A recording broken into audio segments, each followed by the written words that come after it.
നന്മ ചെയ്തു വാഴണം. നാമഘോഷമിന്നു മിൻ്റെ നാവിലായി വന്നിടണം. നല്ല ചിന്തയേകണം, മനസ്സു ശുദ്ധമാകണം. നിത്യനായ ചിൽപ്രകാശ രൂപനെ വണങ്ങണം. പൊൻചിലമ്പ് കൊഞ്ചിടുന്ന പിഞ്ചുപാദ ഓർക്കണം. ആ പദാബ്ജം തന്നിലായി സദാ നമിച്ചിടട്ടെ ഞാൻ. സദാ നമിച്ചിടട്ടെ ഞാൻ. സദാ നമിച്ചിടട്ടെ ഞാൻ. ആദരണീയനായ കേരളത്തിൻ്റെ മുൻ മുഖ്യമന്ത്രി ശ്രീ ഉമ്മൻചാണ്ടി സാർ, UDF ജില്ലാ കമ്മിറ്റി ആദരിക്കുന്ന പ്രിയങ്കരനായ CT, പ്രിയമുള്ള UDFൻ്റെ നേതാക്കളെ, സഹോദരി സഹോദരന്മാർ, UDFൻ്റെ ജില്ലാ കമ്മിറ്റി ആദരണീയനായ CTയെ അധികാര വികേന്ദ്രീകരണത്തിൻ്റെ 25ാം വർഷം കൊണ്ടാടുന്ന വേളയിൽ അദ്ദേഹത്തെ ആദരിക്കണമെന്ന UDFൻ്റെ ജില്ലാ കമ്മിറ്റിയുടെ തീരുമാനം 1-2 പ്രാവശ്യം മാറ്റിവെച്ചുവെങ്കിലും ആദരണീയനായ ശ്രീ ഉമ്മൻചാണ്ടി സാർ നേരിട്ട് വിളിച്ച് ഡേറ്റ് എന്ന് തീരുമാനിച്ചതിൻ്റെ അടിസ്ഥാനത്തിലാണ് ഈ മഹനീയ കർമ്മം നാം ഇന്നിവിടെ നടത്തുന്നത്. മഹാത്മാഗാന്ധി സ്വപ്നം കണ്ട ഗ്രാമസ്വരാജ് രാജീവ് ഗാന്ധിയിലൂടെ ഇന്ത്യയിൽ നടപ്പിലാക്കി അധികാരം ജനങ്ങളിലേക്ക് എത്തിച്ച, ഇന്ത്യയിൽ വെച്ച് ആദ്യമായി കേരള അസംബ്ലിയിൽ അതിൻ്റെ ബില്ല് അവതരിപ്പിച്ച ആദരണീയനായ CT, അദ്ദേഹത്തിൻ്റെ കാസർഗോഡ് ജില്ലയിലെ എല്ലാ കടകളും അതുപോലെ തന്നെ കേരള രാഷ്ട്രീയത്തിലെ എല്ലാ മേഖലകളിലും അദ്ദേഹം ചെയ്ത സേവനം 35 വർഷക്കാലത്ത് MLA എന്ന നിലയിലും മന്ത്രി എന്ന നിലയിലും അദ്ദേഹം ചെയ്ത സേവനം ഞാനിവിടെ വളരെ വിശദമായി വിവരിക്കേണ്ടതില്ല. നേരിട്ട് നമുക്ക് അനുഭവം ഉള്ള ആളുകളെന്ന നിലയിൽ ഞാൻ അതിലേക്ക് കടക്കുന്നില്ല. പക്ഷേ ഈ ചടങ്ങ് ഇന്നിവിടെ UDFൻ്റെ ജില്ലാ കമ്മിറ്റി അദ്ദേഹത്തെ ആദരിക്കണമെന്ന് തീരുമാനിച്ചപ്പോൾ തന്നെ എല്ലാവരും ഒറ്റക്കെട്ടായി ശ്രീ ഉമ്മൻചാണ്ടി സാർ ഇന്ന് കേരള രാഷ്ട്രീയത്തിലെ എല്ലാ മേഖലകളിലും ജനകീയനാവുകയും ജനാധിപത്യ കേരളത്തിലെ ജനങ്ങളുടെ മുഖമായി മാറിയ വികസന രംഗത്തെ കേരള രാഷ്ട്രീയത്തിൽ എങ്ങും എല്ലാ സമയത്തും എല്ലാ കാലങ്ങളിലും ജനങ്ങളോടൊപ്പം നിന്ന ആദരണീയനായ ശ്രീ ഉമ്മൻചാണ്ടി സാർ, അദ്ദേഹത്തെ ജില്ലാ UDF കമ്മിറ്റിക്ക് വേണ്ടി ഞാൻ ആദരവോടെ സ്വാഗതം അരുളുകയാണ്.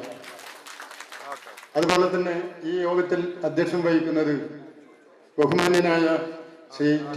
അബ്ദുള്ള, മുസ്ലിം ലീഗിൻ്റെ ജില്ലാ പ്രസിഡന്റ്. യോഗ നടപടികൾ നിയന്ത്രിക്കാൻ അദ്ദേഹത്തെ അധ്യക്ഷ സ്ഥാനത്തേക്ക് ക്ഷണിക്കുന്നു. കേരളത്തിൻ്റെ മുൻ മുഖ്യമന്ത്രിയും കോൺഗ്രസിൻ്റെ സമ്മന്നത നേതാവുമായ ശ്രീ ഉമ്മൻചാണ്ടി, ഇന്നിവിടെ ആദരം ഏറ്റുവാങ്ങുന്ന കേരളത്തിൻ്റെ മുൻ തദ്ദേശ സ്വയംഭരണ മുഖ്യമന്ത്രി ശ്രീ CT അഹമ്മദ് അലി, നമ്മുടെ പ്രിയങ്കരനായ MP ശ്രീ രാജ്മോഹൻ ഉണ്ണിത്താൻ, നേതാക്കന്മാരെ ശ്രീ മൊയ്തീൻകുട്ടി ഹാജി, ശ്രീ യഹിയ തിളങ്കര അടക്കമുള്ള പൗരപ്രമുഖരെ, മറ്റു പ്രിയപ്പെട്ട സഹോദരി സഹോദരന്മാർ, അധികാര വികേന്ദ്രീകരണം നടന്ന് 1/4 നൂറ്റാണ്ട് പിന്നിടുന്ന ഈ വേളയിൽ കേരള നിയമനിർമ്മാണ സഭയിൽ അധികാര വികേന്ദ്രീകരണത്തിൻ്റെ പഞ്ചായത്തി രാജ് നഗരപാലിക ബില്ല് കേരള നിയമസഭയിൽ അവതരിപ്പിച്ച് അധികാരം ജനങ്ങളിലേക്ക് എത്തുന്നതിൽ മുഖ്യ പങ്ക് വഹിച്ച നമ്മുടെ കാസർഗോട്ടുകാരനായ പ്രിയങ്കരനായ CT അഹമ്മദ് അലി സാഹിബിന് ഇന്ന് UDF ജില്ലാ കമ്മിറ്റിയുടെ ആഭിമുഖ്യത്തിൽ ആദരവ് നൽകുകയാണ്. കാസർഗോഡ് ജില്ലാ മുസ്ലിം ലീഗ് കമ്മിറ്റി കഴിഞ്ഞ നവംബർ 7-ന് ഇതേ ഹാളിൽ വെച്ച് അദ്ദേഹത്തെ ആദരിച്ചിരുന്നു. അന്ന് UDFയുടെ തലത്തിലും ഇതുപോലെയുള്ള ഒരു ആദരവ് അദ്ദേഹത്തിന് നൽകണമെന്ന് തീരുമാനിച്ചിരുന്നു. അതിൻ്റെ അടിസ്ഥാനത്തിൽ ബഹുമാനപ്പെട്ട മുൻ മുഖ്യമന്ത്രി ശ്രീ ഉമ്മൻചാണ്ടി സാറിൻ്റെ സൗകര്യം മാനിച്ചാണ് ഇന്ന് ഇവിടെ ഈ ചടങ്ങ് സംഘടിപ്പിക്കുന്നത്. അധികാര വികേന്ദ്രീകരണത്തിൻ്റെ അപ്പോസ്തലന്മാരായി മാറിയ ഇടതുപക്ഷം ഇന്ത്യൻ പാർലമെന്റിലും രാജ്യസഭയിലും ശ്രീ രാജീവ് ഗാന്ധി കൊണ്ടുവന്ന പഞ്ചായത്തി രാജ് നഗരപാലിക ബില്ലിനെ എതിർത്ത് വോട്ട് ചെയ്ത് പരാജയപ്പെടുത്തിയവരാണ് ഇടതുപക്ഷക്കാർ. അവരാണ് ഇന്ന് ഈ അധികാര വികേന്ദ്രീകരണത്തിന്റെ തലത്തൊട്ടനായി മാറിക്കൊണ്ടിരിക്കുന്നത്. ആ കാപട്യത്തെ ജനങ്ങളുടെ മുമ്പിൽ അവതരിപ്പിക്കുകയും ജനങ്ങൾക്ക് ആ വിഷയത്തിൽ ഒരു വ്യക്തത വരുത്തുന്നതിന് വേണ്ടിയാണ് UDFും മുസ്ലിം ലീഗും ഈ കാര്യവുമായി മുമ്പോട്ട് വന്നത്. കേരളത്തിൽ ഇന്ത്യയിലെ മറ്റ് എല്ലാ സംസ്ഥാനങ്ങളിലും പഞ്ചായത്തി രാജ് നഗരപാലിക ബില്ലിൽ കൊണ്ടുവരുമ്പോൾ അവിടെ നിലവിലുണ്ടായിരുന്ന നിയമങ്ങളിൽ ചില്ലറ ഭേദഗതി വരുത്തിക്കൊണ്ടാണ് ആ നിയമങ്ങൾ പാസാക്കിയത്. എന്നാൽ കേരളത്തിൽ 1960-ലുണ്ടായ പഞ്ചായത്ത് നിയമവും 1960-ലെ മുനിസിപ്പൽ നിയമവും പാടെ മാറ്റിക്കൊണ്ട് സമഗ്രമായ ഒരു പഞ്ചായത്തി രാജ് നഗരപാലിക ബില്ലാണ് കേരള നിയമസഭയിൽ അന്ന് അവതരിപ്പിച്ചത്. ആ അവതരിപ്പിച്ച വ്യക്തി എന്ന നിലയ്ക്ക് CT അഹമ്മദ് സാഹിബിന് ഈ രംഗത്ത് അദ്ദേഹത്തിന്റെ പേര് എന്നും നിലനിൽക്കും. പലപ്പോഴും പഞ്ചായത്തുകൾക്കും മുനിസിപ്പാലിറ്റികൾക്കും 50,000 രൂപ പോലും ചെലവഴിക്കാൻ സാധിക്കാത്ത ഒരു ഘട്ടമുണ്ടായിരുന്നു. അതിനൊക്കെ തിരുവനന്തപുരത്ത് പോയി പഞ്ചായത്ത് ഡയറക്ടറെയും അതുപോലെ തന്നെ മുനിസിപ്പൽ ഡയറക്ടറെയും കാണണം. അതൊക്കെ മാറ്റിമറിച്ചുകൊണ്ട് പരിധികളില്ലാത്ത അധികാരങ്ങൾ തദ്ദേശ സ്വയംഭരണ സ്ഥാപനങ്ങളിലേക്ക് നൽകി അധികാരം ജനങ്ങളിലേക്ക് എത്തിച്ച ആ നിയമത്തിന്റെ സൂത്രധാരകൻ അല്ലെങ്കിൽ അത് അവതരിപ്പിച്ച് നിയമസഭയിൽ പാസാക്കിയ ഒരു മന്ത്രി എന്ന നിലയ്ക്ക് കാസർകോട്ടുകാർക്ക് എന്നും അഭിമാനിക്കാം ജനാബ് CT അഹമ്മദ് സാഹിബിനെ കുറിച്ച്. അതിന്റെ ഒരു പ്രകടമായ ഒരു തെളിവാണ് ഈ ഹോൾ തിങ്ങി നിറഞ്ഞിരിക്കുന്നത്. കാസർകോട്ടെ ജനങ്ങളുടെ മനസ്സിൽ എന്നും കുടിയേറി ജീവിക്കുന്ന, ഇന്നും വളരെ യാതൊരു കോട്ടവും തട്ടാതെ കരകളഞ്ഞ രാഷ്ട്രീയ പ്രവർത്തനത്തിന്റെ ജീവൽ പ്രതീകമായി ഇന്ന് നമ്മുടെ മുമ്പിലുള്ള CT അഹമ്മദ് സാഹിബിനെ കാസർകോട്ടെ ജില്ലാ UDF കമ്മിറ്റിക്ക് വേണ്ടി ആദരിക്കുന്നതിന് വേണ്ടി കേരളത്തിന്റെ ജനകീയനായ മുൻ മുഖ്യമന്ത്രി ശ്രീ ഉമ്മൻചാണ്ടി സാറിനെ ആദരപൂർവ്വം ക്ഷണിക്കുന്നു. എന്റെ അധ്യക്ഷ പ്രസംഗം ചുരുക്കുന്നു. ജയ് ഹിന്ദ്.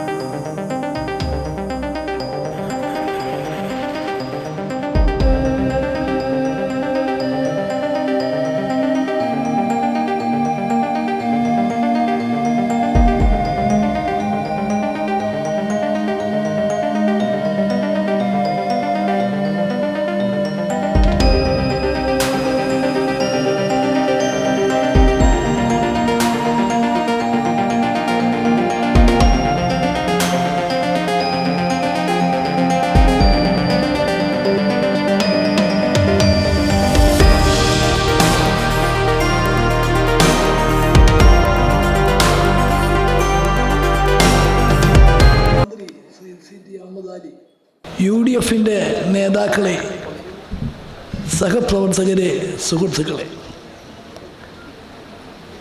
നമ്മളെല്ലാം ഇന്ന് ഈ ഹാളിൽ പൂർണ്ണ സംതൃപ്തിയോടുകൂടിയാണ് ഈ പരിപാടിയിൽ പങ്കെടുക്കുന്നത്.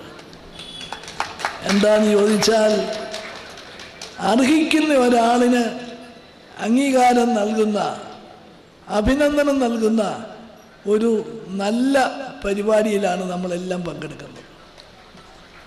ശ്രീ CT അഹമ്മദ് അലിയെ എനിക്ക് വളരെ അടുത്തറിയാം. അദ്ദേഹം മന്ത്രിയായിരിക്കുന്ന അവസരത്തിൽ ഞാനും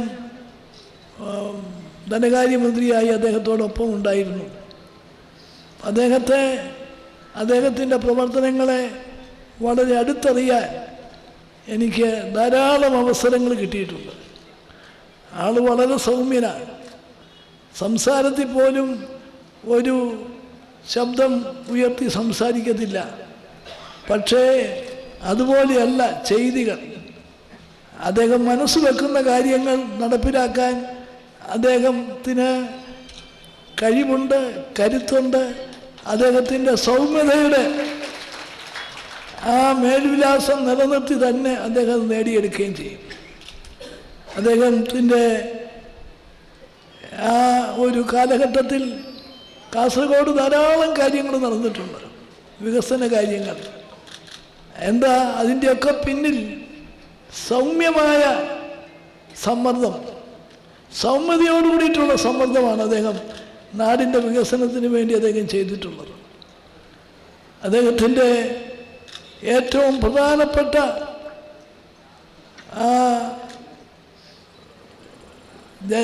നമ്മുടെ അധികാര വികേന്ദ്രീകരണം, അതിലെ ഏറ്റവും നിർണായകമായ പങ്ക് വഹിച്ചത് കേരളത്തിൽ ശ്രീ CT അഹമ്മദ് അലിയാണ്. ജനകീയ ഈ അധികാര വികേന്ദ്രീകരണം എന്ന് പറയുമ്പോൾ പലരും അവകാശവാദവുമായിട്ട് വരുന്നവരുണ്ട്. പക്ഷേ അധികാര വികേന്ദ്രീകരണത്തിൻ്റെ പൂർണ്ണമായ ഉത്തരവാദിത്വം അത് കേന്ദ്രത്തിൽ കോൺഗ്രസിനും കേരളത്തിൽ UDFനുമാണ്. ശ്രീ രാജീവ് ഗാന്ധിയാണ് അധികാര വികേന്ദ്രീകരണം ഭരണഘടനാ ഭേദഗതിയുടെ വക്താവ്. ഭരണഘടന ഭേദഗതി ചെയ്തു, അധികാര വികേന്ദ്രീകരണത്തിന് വേണ്ടി ശക്തമായിട്ടുള്ള നിലപാടെടുത്തു. അതിൻ്റെ പുനർ നടപടികൾ കേരളത്തിൽ ശ്രീ K. കരുണാകരൻ മുഖ്യമന്ത്രിയായിരിക്കുന്ന സമയത്ത് ശ്രീ CT അഹമ്മദ് അലി അധികാര വികേന്ദ്രീകരണത്തിൻ്റെ നിയമം കൊണ്ടുവന്ന് പാസാക്കി. അത് കഴിഞ്ഞ് ശ്രീ കരുണാകരന് ശേഷം മുഖ്യമന്ത്രിയായിട്ട് ശ്രീ AK ആൻ്റണി വന്നപ്പോൾ അന്നും CT അഹമ്മദ് അലിയാണ് ഈ വകുപ്പിൻ്റെ മന്ത്രി. അദ്ദേഹം ഏതൊക്കെ അധികാരങ്ങളാണ് പഞ്ചായത്തുകൾക്കും മുനിസിപ്പാലിറ്റികൾക്കും മാറ്റിക്കൊടുക്കണമെന്നുള്ള തീരുമാനമെടുത്തു. ഇത് രണ്ടും പ്രധാനപ്പെട്ടതാണ്. അധികാര വികേന്ദ്രീകരണത്തിനുള്ള നിയമനിർമ്മാണവും അധികാര വികേന്ദ്രീകരണത്തിൻ്റെ ഭാഗമായി എന്തെല്ലാം അധികാരങ്ങൾ തദ്ദേശ സ്വയംഭരണ സ്ഥാപനങ്ങൾക്ക് കൊടുക്കണമെന്നുള്ള തീരുമാനവും. ഇത് രണ്ടും രണ്ട് നിയമമായിട്ടാണ് വന്നത്. ആദ്യത്തെ നിയമം ശ്രീ K. കരുണാകരൻ മുഖ്യമന്ത്രിയായിരിക്കുമ്പോൾ CT അഹമ്മദ് അലി. രണ്ടാമത്തെ നിയമനിർമ്മാണം പഞ്ചായത്തുകൾക്കും മുനിസിപ്പാലിറ്റികൾക്കും കൊടുക്കേണ്ട അധികാരങ്ങൾ ഏതെല്ലാം എന്ന് നിശ്ചയിക്കുമ്പോൾ ശ്രീ AK ആൻ്റണി മുഖ്യമന്ത്രി, CT അഹമ്മദ് അലി മന്ത്രി. ഈ രണ്ട് നിയമങ്ങൾ, രണ്ടാമത്തെ നിയമം പാസ്സാക്കുന്ന അവസരത്തിൽ നിയമസഭയിൽ വലിയ ഒച്ചപ്പാടായിരുന്നു. എന്താ, അധികാരം കൊടുക്കുന്നത് പോരാ, ഇത്രയും കൊടുത്താൽ പോരാ, കൂടുതൽ അധികാരം വേണം. ശക്തമായിട്ടുള്ള വാദം ഇടതു മുന്നണിയുടെ ഭാഗത്തു നിന്നുണ്ടായി. പക്ഷേ നമ്മുടെ പല ചർച്ചകൾ കഴിഞ്ഞ് സബ് കമ്മിറ്റി പരിശോധിച്ച് ഉദ്യോഗസ്ഥ തലത്തിൽ വിലയിരുത്തി ഏതൊക്കെ അധികാരങ്ങളെന്നുള്ള തീരുമാനം എടുത്തു വന്നപ്പോൾ നമുക്കൊരു പരിധി വിട്ടങ്ങോട്ട് മാറ്റങ്ങൾ വരുത്താൻ പറ്റില്ല. ചില മാറ്റങ്ങളൊക്കെ വരുത്തി, പക്ഷെ പരിധി വിട്ട് തീരുമാനങ്ങളാക്കാൻ പറ്റില്ല. പക്ഷെ അതിനോട് അവർ വിയോജിച്ചു, എതിർത്തോട്ട് യോജിച്ചു. ഭൂരിപക്ഷം UDFനായതുകൊണ്ട് ഭൂരിപക്ഷ പ്രകാരം നിയമം പാസ്സാക്കി. അത് കഴിഞ്ഞ് നടന്ന തിരഞ്ഞെടുപ്പിൽ 96 LDF അധികാരത്തിൽ വന്നത്. ഞങ്ങളൊക്കെ വിചാരിച്ചു കാര്യമായ മാറ്റങ്ങൾ ആ നിയമത്തിൽ വരുത്തും എന്ന് ഞങ്ങളൊക്കെ പ്രതീക്ഷിച്ചു. പക്ഷേ അന്ന് 5 കൊല്ലം അധികാരം കിട്ടി, 2006 5 കൊല്ലം ടൈം കിട്ടി, ഇപ്പം 2 പ്രാവശ്യമായിട്ട് 6 കൊല്ലം സമയം കിട്ടി. ഒരു പുതിയ അധികാരവും CT അഹമ്മദ് അലി കൊണ്ടുവന്ന ആ നിയമം കഴിഞ്ഞിട്ട് ഒരധികാരവും അവർ അധികാര വികേന്ദ്രീകരണത്തിൻ്റെ ഭാഗമായി പഞ്ചായത്തിനും മുനിസിപ്പാലിറ്റിക്കും കൊടുത്തിട്ടില്ല. പകരം ഒരധികാരം കവർന്നെടുത്തു. ഏതാണെന്നറിയാമോ?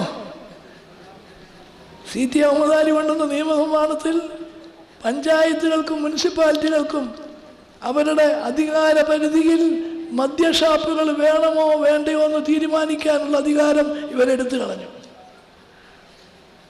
കൂടുതൽ അധികാരം കൊടുക്കുമെന്ന് പറഞ്ഞ അധികാരത്തിൽ വന്നവരാ, ഒന്നും കൊടുത്തില്ല. കൊടുക്കാതെ എടുത്തു മാറ്റിയത് ഇതാണ്. അപ്പോൾ പറയുന്നതും പ്രവർത്തിക്കുന്നതും തമ്മിൽ ഉള്ള വ്യത്യാസം നമുക്ക് അധികം ഉണ്ടാകരുത് എന്നാണ് UDFൻ്റെ ആഗ്രഹം. അതുകൊണ്ടാണ് അമിത അവകാശവാദങ്ങളൊന്നും ഉന്നയിക്കാതെ നമുക്ക് ചെയ്യാൻ പറ്റുന്ന കാര്യങ്ങൾ ചെയ്തുകൊണ്ട് നിയമം പാസ്സാക്കിയത്. പക്ഷെ അന്ന് ഒച്ചപ്പാടുണ്ടാക്കിയവർക്ക് അവർക്ക് ഇത്രയും അവസരങ്ങൾ അതിനുശേഷം 4 അവസരങ്ങൾ അവർക്ക് കിട്ടി. 4 ഗവൺമെൻറ്റുകൾ വന്നു. നയനാർ മുഖ്യമന്ത്രിയായി, VS അച്യുതാനന്ദ മുഖ്യമന്ത്രിയായി, ശ്രീ പിണറായി വിജയൻ 2 പ്രാവശ്യം മുഖ്യമന്ത്രിയായി, 4 പ്രാവശ്യം വന്നു. ഒന്നും കൂടുതൽ കൊടുത്തിട്ടില്ല. അപ്പം നമുക്ക് മനസ്സിലാക്കാൻ പറ്റും. എന്ന് മാത്രമല്ല, നമുക്ക് അധികാരം കൊടുത്താൽ മാത്രം മതിയോ? പ്രവർത്തിക്കാൻ സാമ്പത്തിക അവകാശം കൂടെ കൊടുക്കണം. അപ്പം അതിന് UDF ചില മാതൃകകൾ വെച്ചു. ആ മാതൃക വെച്ച് UDF ഗവൺമെൻറ്റിൻ്റെ കാലത്തെല്ലാം ഫണ്ട് അനുവദിച്ചിട്ടുണ്ട്. ഇപ്പം തദ്ദേശ സ്വയംഭരണ സ്ഥാപനങ്ങളിലെ പല പ്രതിനിധികളും കൂടി ഉണ്ടാകും. അവർക്കൊക്കെ അനുഭവം ഉണ്ടാകും. തദ്ദേശ സ്വയംഭരണ സ്ഥാപനങ്ങളെ ശക്തിപ്പെടുത്തണമെങ്കിൽ അധികാരം മാത്രം പോരാ. അധികാരത്തോടൊപ്പം അവർക്ക് കാര്യങ്ങൾ നടപ്പിലാക്കാനുള്ള സാമ്പത്തിക സൗകര്യം കൂടി ഉണ്ടാക്കണം. പൂർണ്ണമായ പ്രയോജനം നാടിന് ലഭിക്കാൻ, ജനങ്ങൾക്ക് ലഭിക്കാൻ സാധിക്കത്തക്ക വിധത്തിൽ സാമ്പത്തിക അവസരങ്ങൾ, അവകാശങ്ങൾ കൂടി അംഗീകരിച്ചു കൊടുക്കണം. അത് അനിവാര്യമായിട്ടുള്ള സംഗതിയാണ്.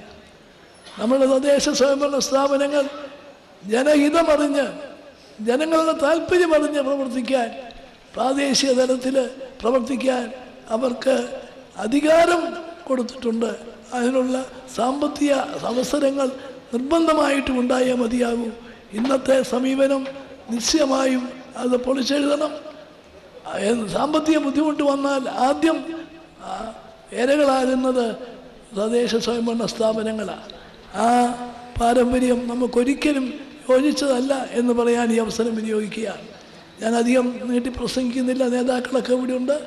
ശ്രീ CT അഹമ്മദ് അലി, അദ്ദേഹത്തെ കുറിച്ച് പറയുമ്പോൾ അദ്ദേഹം ഒരു മാതൃക പൊതുപ്രവർത്തകനാണ്. അദ്ദേഹം ഒരു ഒച്ചപ്പാടുകളില്ലാതെ സൗമ്യമായി അധികാരം വിനിയോഗിക്കുന്നയാളാണ്. ജനങ്ങൾക്ക് വേണ്ടി, നാടിനു വേണ്ടി അദ്ദേഹത്തിന് വളരെയേറെ കാര്യങ്ങൾ കാസർഗോഡ് ജില്ലയ്ക്ക് വേണ്ടി ചെയ്യാൻ സാധിച്ചിട്ടുണ്ട്. ഈ സംസ്ഥാനത്തിന് വേണ്ടി ചെയ്യാൻ സാധിച്ചിട്ടുണ്ട്. അദ്ദേഹത്തെ ഇങ്ങനെ ഒരു സ്വീകരണം നൽകുന്ന തീരുമാനം കാസർഗോട്ടെ UDFൻ്റെ കമ്മിറ്റി എടുത്തത്, അതിന് ഞാൻ പ്രത്യേകമായി കാസർഗോട്ടെ UDFനെ ഞാൻ അഭിനന്ദിക്കുന്നു. ശ്രീ CT അഹമ്മദ് അലിക്ക് എല്ലാവിധ ഭാവുകങ്ങളും, അദ്ദേഹത്തിന് ജനങ്ങളോടൊപ്പം നിന്ന് ജനങ്ങൾക്ക് വേണ്ടി പ്രവർത്തിച്ചിട്ടുള്ള അദ്ദേഹത്തിന് ഇനിയും ധാരാളം അവസരങ്ങൾ അതുപോലെ പ്രവർത്തിക്കാൻ ഉണ്ടാകട്ടെ എന്ന് ആശിച്ചുകൊണ്ട് അദ്ദേഹത്തിന് എല്ലാ ഭാവുകങ്ങളും വിജയങ്ങളും നേർന്നുകൊണ്ട് ഞാൻ ഈ സമ്മേളനം ഉദ്ഘാടനം ചെയ്തതായി പ്രഖ്യാപിക്കുന്നു. നമസ്കാരം. ജയ് ഹിന്ദ്. കാസർഗോട്ടെ ജനങ്ങളുടെ ഹൃദയത്തിൽ നിറഞ്ഞു നിൽക്കുന്ന നമ്മുടെ എല്ലാം പ്രിയങ്കരനായ നേതാവ്, UDFൻ്റെ ജില്ലാ ചെയർമാൻ കൂടിയായ, മുസ്ലിം ലീഗിൻ്റെ സംസ്ഥാന ട്രഷറർ കൂടിയായ ശ്രീ CT അഹമ്മദ് അലി. ഈ യോഗത്തിൽ ഒരുപാട് നേതാക്കന്മാർ പങ്കെടുക്കുന്നുണ്ട്. എല്ലാവരുടെയും പേര് പറയുക എന്ന് പറഞ്ഞാൽ ഒരു വലിയ കാര്യമാണ്. 3.5 പതിറ്റാണ്ട് കാലത്തെ പാർലമെൻ്ററി ജീവിതമുള്ള അദ്ദേഹത്തെ ആദരിക്കാൻ 5.5 പതിറ്റാണ്ട് പാരമ്പര്യമുള്ള പാർലമെൻ്ററി ജീവിതമുള്ള ഒരാളെയാണ് നമ്മൾ തിരഞ്ഞെടുത്തത്. ഇതിപ്പോൾ നമുക്കറിയാം, ശ്രീ CT അദ്ദേഹത്തിൻ്റെ പാർലമെൻ്ററി ജീവിതം ആരംഭിച്ചത് 80-ലാണ്. 2011 വരെ കാസർഗോട്ടിൻ്റെ MLA ആയിരുന്നു അദ്ദേഹം. 970-ൽ പുതുപ്പള്ളിയിൽ MLA ആളാണ് ശിവമഞ്ചാണ്ടി. പിന്നെ തിരിഞ്ഞു നോക്കേണ്ടി വന്നിട്ടില്ല, ഇപ്പോഴും അവിടുത്തെ MLA ആണ്. ഏതാണ്ട് 5.5 പതിറ്റാണ്ട് കാലം ഒരു മണ്ഡലത്തിൽ MLA ആയിട്ടിരിക്കുക എന്ന് പറഞ്ഞാൽ മഹാഭാഗ്യമാണ്. അത് വെറും MLA അല്ലല്ലോ. 970 5 ചെറുപ്പക്കാരാണ് കേരളത്തിൽ അന്ന് മത്സരിച്ചത്. 5ഉം മാർക്സിസ്റ്റ് പാർട്ടിക്ക് ആധിപത്യമുള്ള മണ്ഡലങ്ങളിൽ. ഉമ്മൻചാണ്ടി പുതുപ്പള്ളിയിൽ, R ബാലകൃഷ്ണപിള്ളയ്ക്കെതിരെ അന്ന് മത്സരിച്ച കുട്രഗോപാലകൃഷ്ണൻ KSU നേതാവ്. പിന്നെ നമുക്കറിയാം ചേർത്തലയിൽ മത്സരിച്ചത് ശ്രീ AK ആൻ്റണി, എടക്കാട് മത്സരിച്ചത് പണ്ട് മഞ്ചേശ്വരത്ത് മത്സരിച്ചത് നമ്മുടെ പ്രിയപ്പെട്ട N രാമകൃഷ്ണൻ, പിന്നെ ബാലുശ്ശേരിയിൽ മത്സരിച്ചത് നമ്മുടെ മരിച്ചുപോയ ഷൺമുഖദാസ്. അത് കുട്ര മരിച്ചു, അതുപോലെ തന്നെ രാമകൃഷ്ണൻ മരിച്ചു, ഷൺമുഖദാസ് മരിച്ചു. ഇന്ന് ജീവിച്ചിരിക്കുന്ന 5 MLAമാർ 2 പേർ ശ്രീ AK ആൻ്റണിയും ഉമ്മൻചാണ്ടിയുമാണ്. അപ്പം 3.5 പതിറ്റാണ്ട് കാലത്തെ പാർലമെൻ്ററി ജീവിതമുള്ള ഒരാളെ ആദരിക്കാൻ 5.5 പതിറ്റാണ്ട് കാലത്തെ പാർലമെൻ്ററി ജീവിതമുള്ള ഒരാൾ, 2 പ്രാവശ്യം മന്ത്രിയായിരുന്ന, അതും പ്രഗത്ഭമതികളായ 2 പേരുടെ കൂടെ, ശ്രീ കരുണാകരൻ, ശ്രീ AK ആൻ്റണി. അതും കേരളത്തിൻ്റെ ഏറ്റവും പ്രധാനപ്പെട്ട 2 വകുപ്പ്, തദ്ദേശ സ്വയംഭരണം, PWD, ഈ 2 വകുപ്പ് കൈകാര്യം ചെയ്തു. ആ 2 വകുപ്പ് കൈകാര്യം ചെയ്ത മന്ത്രിയെ ആദരിക്കാൻ കേരളത്തിൻ്റെ തൊഴിൽകാര്യമന്ത്രി, കേരളത്തിൻ്റെ ധനകാര്യമന്ത്രി, കേരളത്തിൻ്റെ ആഭ്യന്തരമന്ത്രി, കേരളത്തിൻ്റെ മുഖ്യമന്ത്രി, കേരളത്തിൻ്റെ പ്രതിപക്ഷ നേതാവ്, ഇന്ന് കോൺഗ്രസിൻ്റെ പരമോന്നത സമിതിയായ കോൺഗ്രസിൻ്റെ വർക്കിംഗ് കമ്മിറ്റി മെമ്പർ, AICCയുടെ ജനറൽ സെക്രട്ടറി, ഇത്രയും പാരമ്പര്യമുള്ള മഹാനായ ഒരു വ്യക്തിയാണ് നമ്മുടെ മഹാനായ നേതാവ് CT അഹമ്മദ് അലി ആദരിക്കുന്നത്. അതുകൊണ്ട് ഇതൊരു പ്രൗഢഗംഭീരമായ സദസ്സാണ്. പിന്നെ ഇന്ന് നമ്മളെ സംബന്ധിച്ചിടത്തോളം വളരെ സന്തോഷമുള്ളൊരു ദിവസമാണ്. കാരണം വാർത്തകൾ ഇങ്ങനെ വന്നുകൊണ്ടിരിക്കുകയാണ്. ആ വാർത്തകളെല്ലാം നിങ്ങൾ കാണുന്നുണ്ട്. ശ്രീ ഉമ്മൻചാണ്ടി അനുഭവിച്ച വേദന, അദ്ദേഹത്തിൻ്റെ കുടുംബം അനുഭവിച്ച വേദന, അന്ന് ചാനൽ ചർച്ചയിൽ ഞാനാണ് എല്ലാ ചാനലുകളിലും മാറിപ്പോയിരുന്ന് ഉമ്മൻചാണ്ടിയെയും UDFനെയും ന്യായീകരിച്ച് നിങ്ങളെല്ലാം മനോമുഖരത്തിൽ കാണും. ജീവിതത്തിൽ ഇന്ന് വരെ തെറ്റ് ചെയ്യാത്ത, പാപം ചെയ്യാത്ത, ജനങ്ങൾക്ക് നന്മ മാത്രം ചെയ്തിട്ടുള്ളൊരു ജനകീയ നേതാവിനെ ഏതെല്ലാം തരത്തിൽ അപമാനിക്കാം, അവഹേളിക്കാം, അപകീർത്തിപ്പെടുത്താം, അതെല്ലാം ചെയ്തു. 5 വർഷക്കാലം ശ്രീ ഉമ്മൻചാണ്ടി മുഖ്യമന്ത്രിയായിരിക്കുമ്പോൾ അദ്ദേഹത്തെ നടത്തിയ വ്യക്തിഹത്യ നമ്മൾ ആരും മറന്നു പോകില്ല. കേരളത്തിലെ ജനങ്ങൾക്ക് ഒരിക്കലും മറക്കാനാവില്ല. അദ്ദേഹത്തെ ആക്രമിച്ചാൽ മനസ്സിലാക്കാം അദ്ദേഹത്തിൻ്റെ ഭാര്യയെ, മകളെ, കുടുംബത്തെ. എന്തോ ഒരു അപമാനമാണ് അവർ നടത്തിയത്. ഒരു ജനകീയനായ നേതാവ്, സുതാര്യമായ രാഷ്ട്രീയ പ്രവർത്തനം നടത്തുന്ന ഒരു നേതാവ്, ആ നേതാവിനെ കുറിച്ച് അരുതാത്തത് മുഴുവൻ പറഞ്ഞു. ചാനൽ ചർച്ചയിൽ നമ്മളെല്ലാം കണ്ടതാണ്. ഒരു ആഘോഷപൂർവ്വം, ആർഭാടപൂർവ്വം ഉമ്മൻചാണ്ടിക്കെതിരെ എല്ലാം കൊണ്ടാടി. ഒരക്ഷരം അദ്ദേഹം പറഞ്ഞില്ല. അവസാനം പിണറായി വിജയൻ ഉപയോഗിച്ചൊരു ഭാഷ ഇന്നും എൻ്റെ മനസ്സിലുണ്ട്. ഉമ്മൻചാണ്ടി, നിങ്ങൾക്ക് ഉളുപ്പുണ്ടെങ്കിൽ രാജിവെച്ച് പുറത്തു പോകണം. ആ വാക്ക് ഞാൻ കടമെടുക്കുന്നു. ഉമ്മൻചാണ്ടി അതിന് ഇതുവരെ മറുപടി പറഞ്ഞില്ല. പിണറായി വിജയൻ പറഞ്ഞ ആ വാക്ക് അങ്ങയ്ക്ക് ബാധകമാണെങ്കിൽ, ഉളുപ്പുണ്ടെങ്കിൽ ഇപ്പം രാജിവെച്ചാൽ പുറത്തു പോകും. അതിന് മറുപടി ഉമ്മൻചാണ്ടി പറഞ്ഞില്ല. അദ്ദേഹത്തിൻ്റെ സംസ്കാരം അനുവദിക്കുന്നില്ല. എന്നാലും അദ്ദേഹം പറഞ്ഞ കാര്യം അദ്ദേഹത്തിന് ബാധകമാണ്. ഇപ്പം ജനങ്ങളെല്ലാം ചോദിക്കുന്നു, ഉളുപ്പില്ലേ? ഉണ്ടെങ്കിൽ രാജിവെച്ച് പോട്ടെ. ഇംഗ്ലീഷിൽ ഒരു നിയമമുണ്ട്, ഒരു പ്രപഞ്ച നിയമം. To every action there is an equal and opposite reaction. നമ്മൾ ചെയ്യുന്ന ഓരോ പ്രവൃത്തിക്കും അതിൻ്റെതായ അളവിലും തൂക്കത്തിലും ഒരു തിരിച്ചടി കിട്ടും. ഇപ്പം കിട്ടിക്കൊണ്ടിരിക്കുക. അയാൾ ചെയ്ത പാപത്തിൻ്റെ ഫലം അദ്ദേഹത്തിനെ തന്നെ വേട്ടയാടുന്നു. ഒരു ബൂമറാങ്ക് പോലെ അങ്ങോട്ട് വിട്ടത് തിരിച്ചിങ്ങോട്ട് വന്നു. മാത്രമാണോ? കവികൾ പാടിയിട്ടുണ്ട്, താൻ നിരന്തരം ചെയ്യുന്ന കർമ്മങ്ങൾ താൻ അനുഭവിച്ചിടുക തന്നെ വേണം.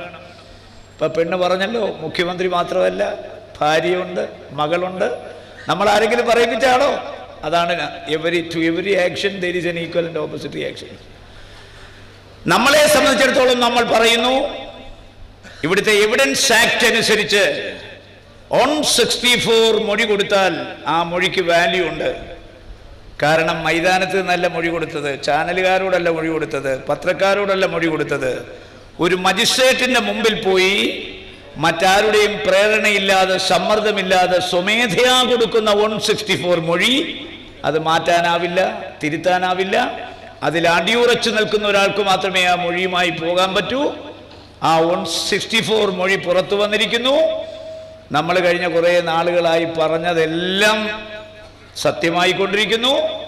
രണ്ടാം ഊഴം പിണറായി വിജയനെ മുഖ്യമന്ത്രി കസേരയിൽ എത്തിച്ചതിന് നന്ദി പറയേണ്ടത് ജനങ്ങളോടല്ല, കോവിഡ് മഹാമാരി എന്ന് പറയുന്ന COVID-19 നന്ദി പറയേണ്ടത്. ഇല്ലെങ്കിൽ ഇന്ന് അങ്ങേരി കസേരയിരിക്കുമോ?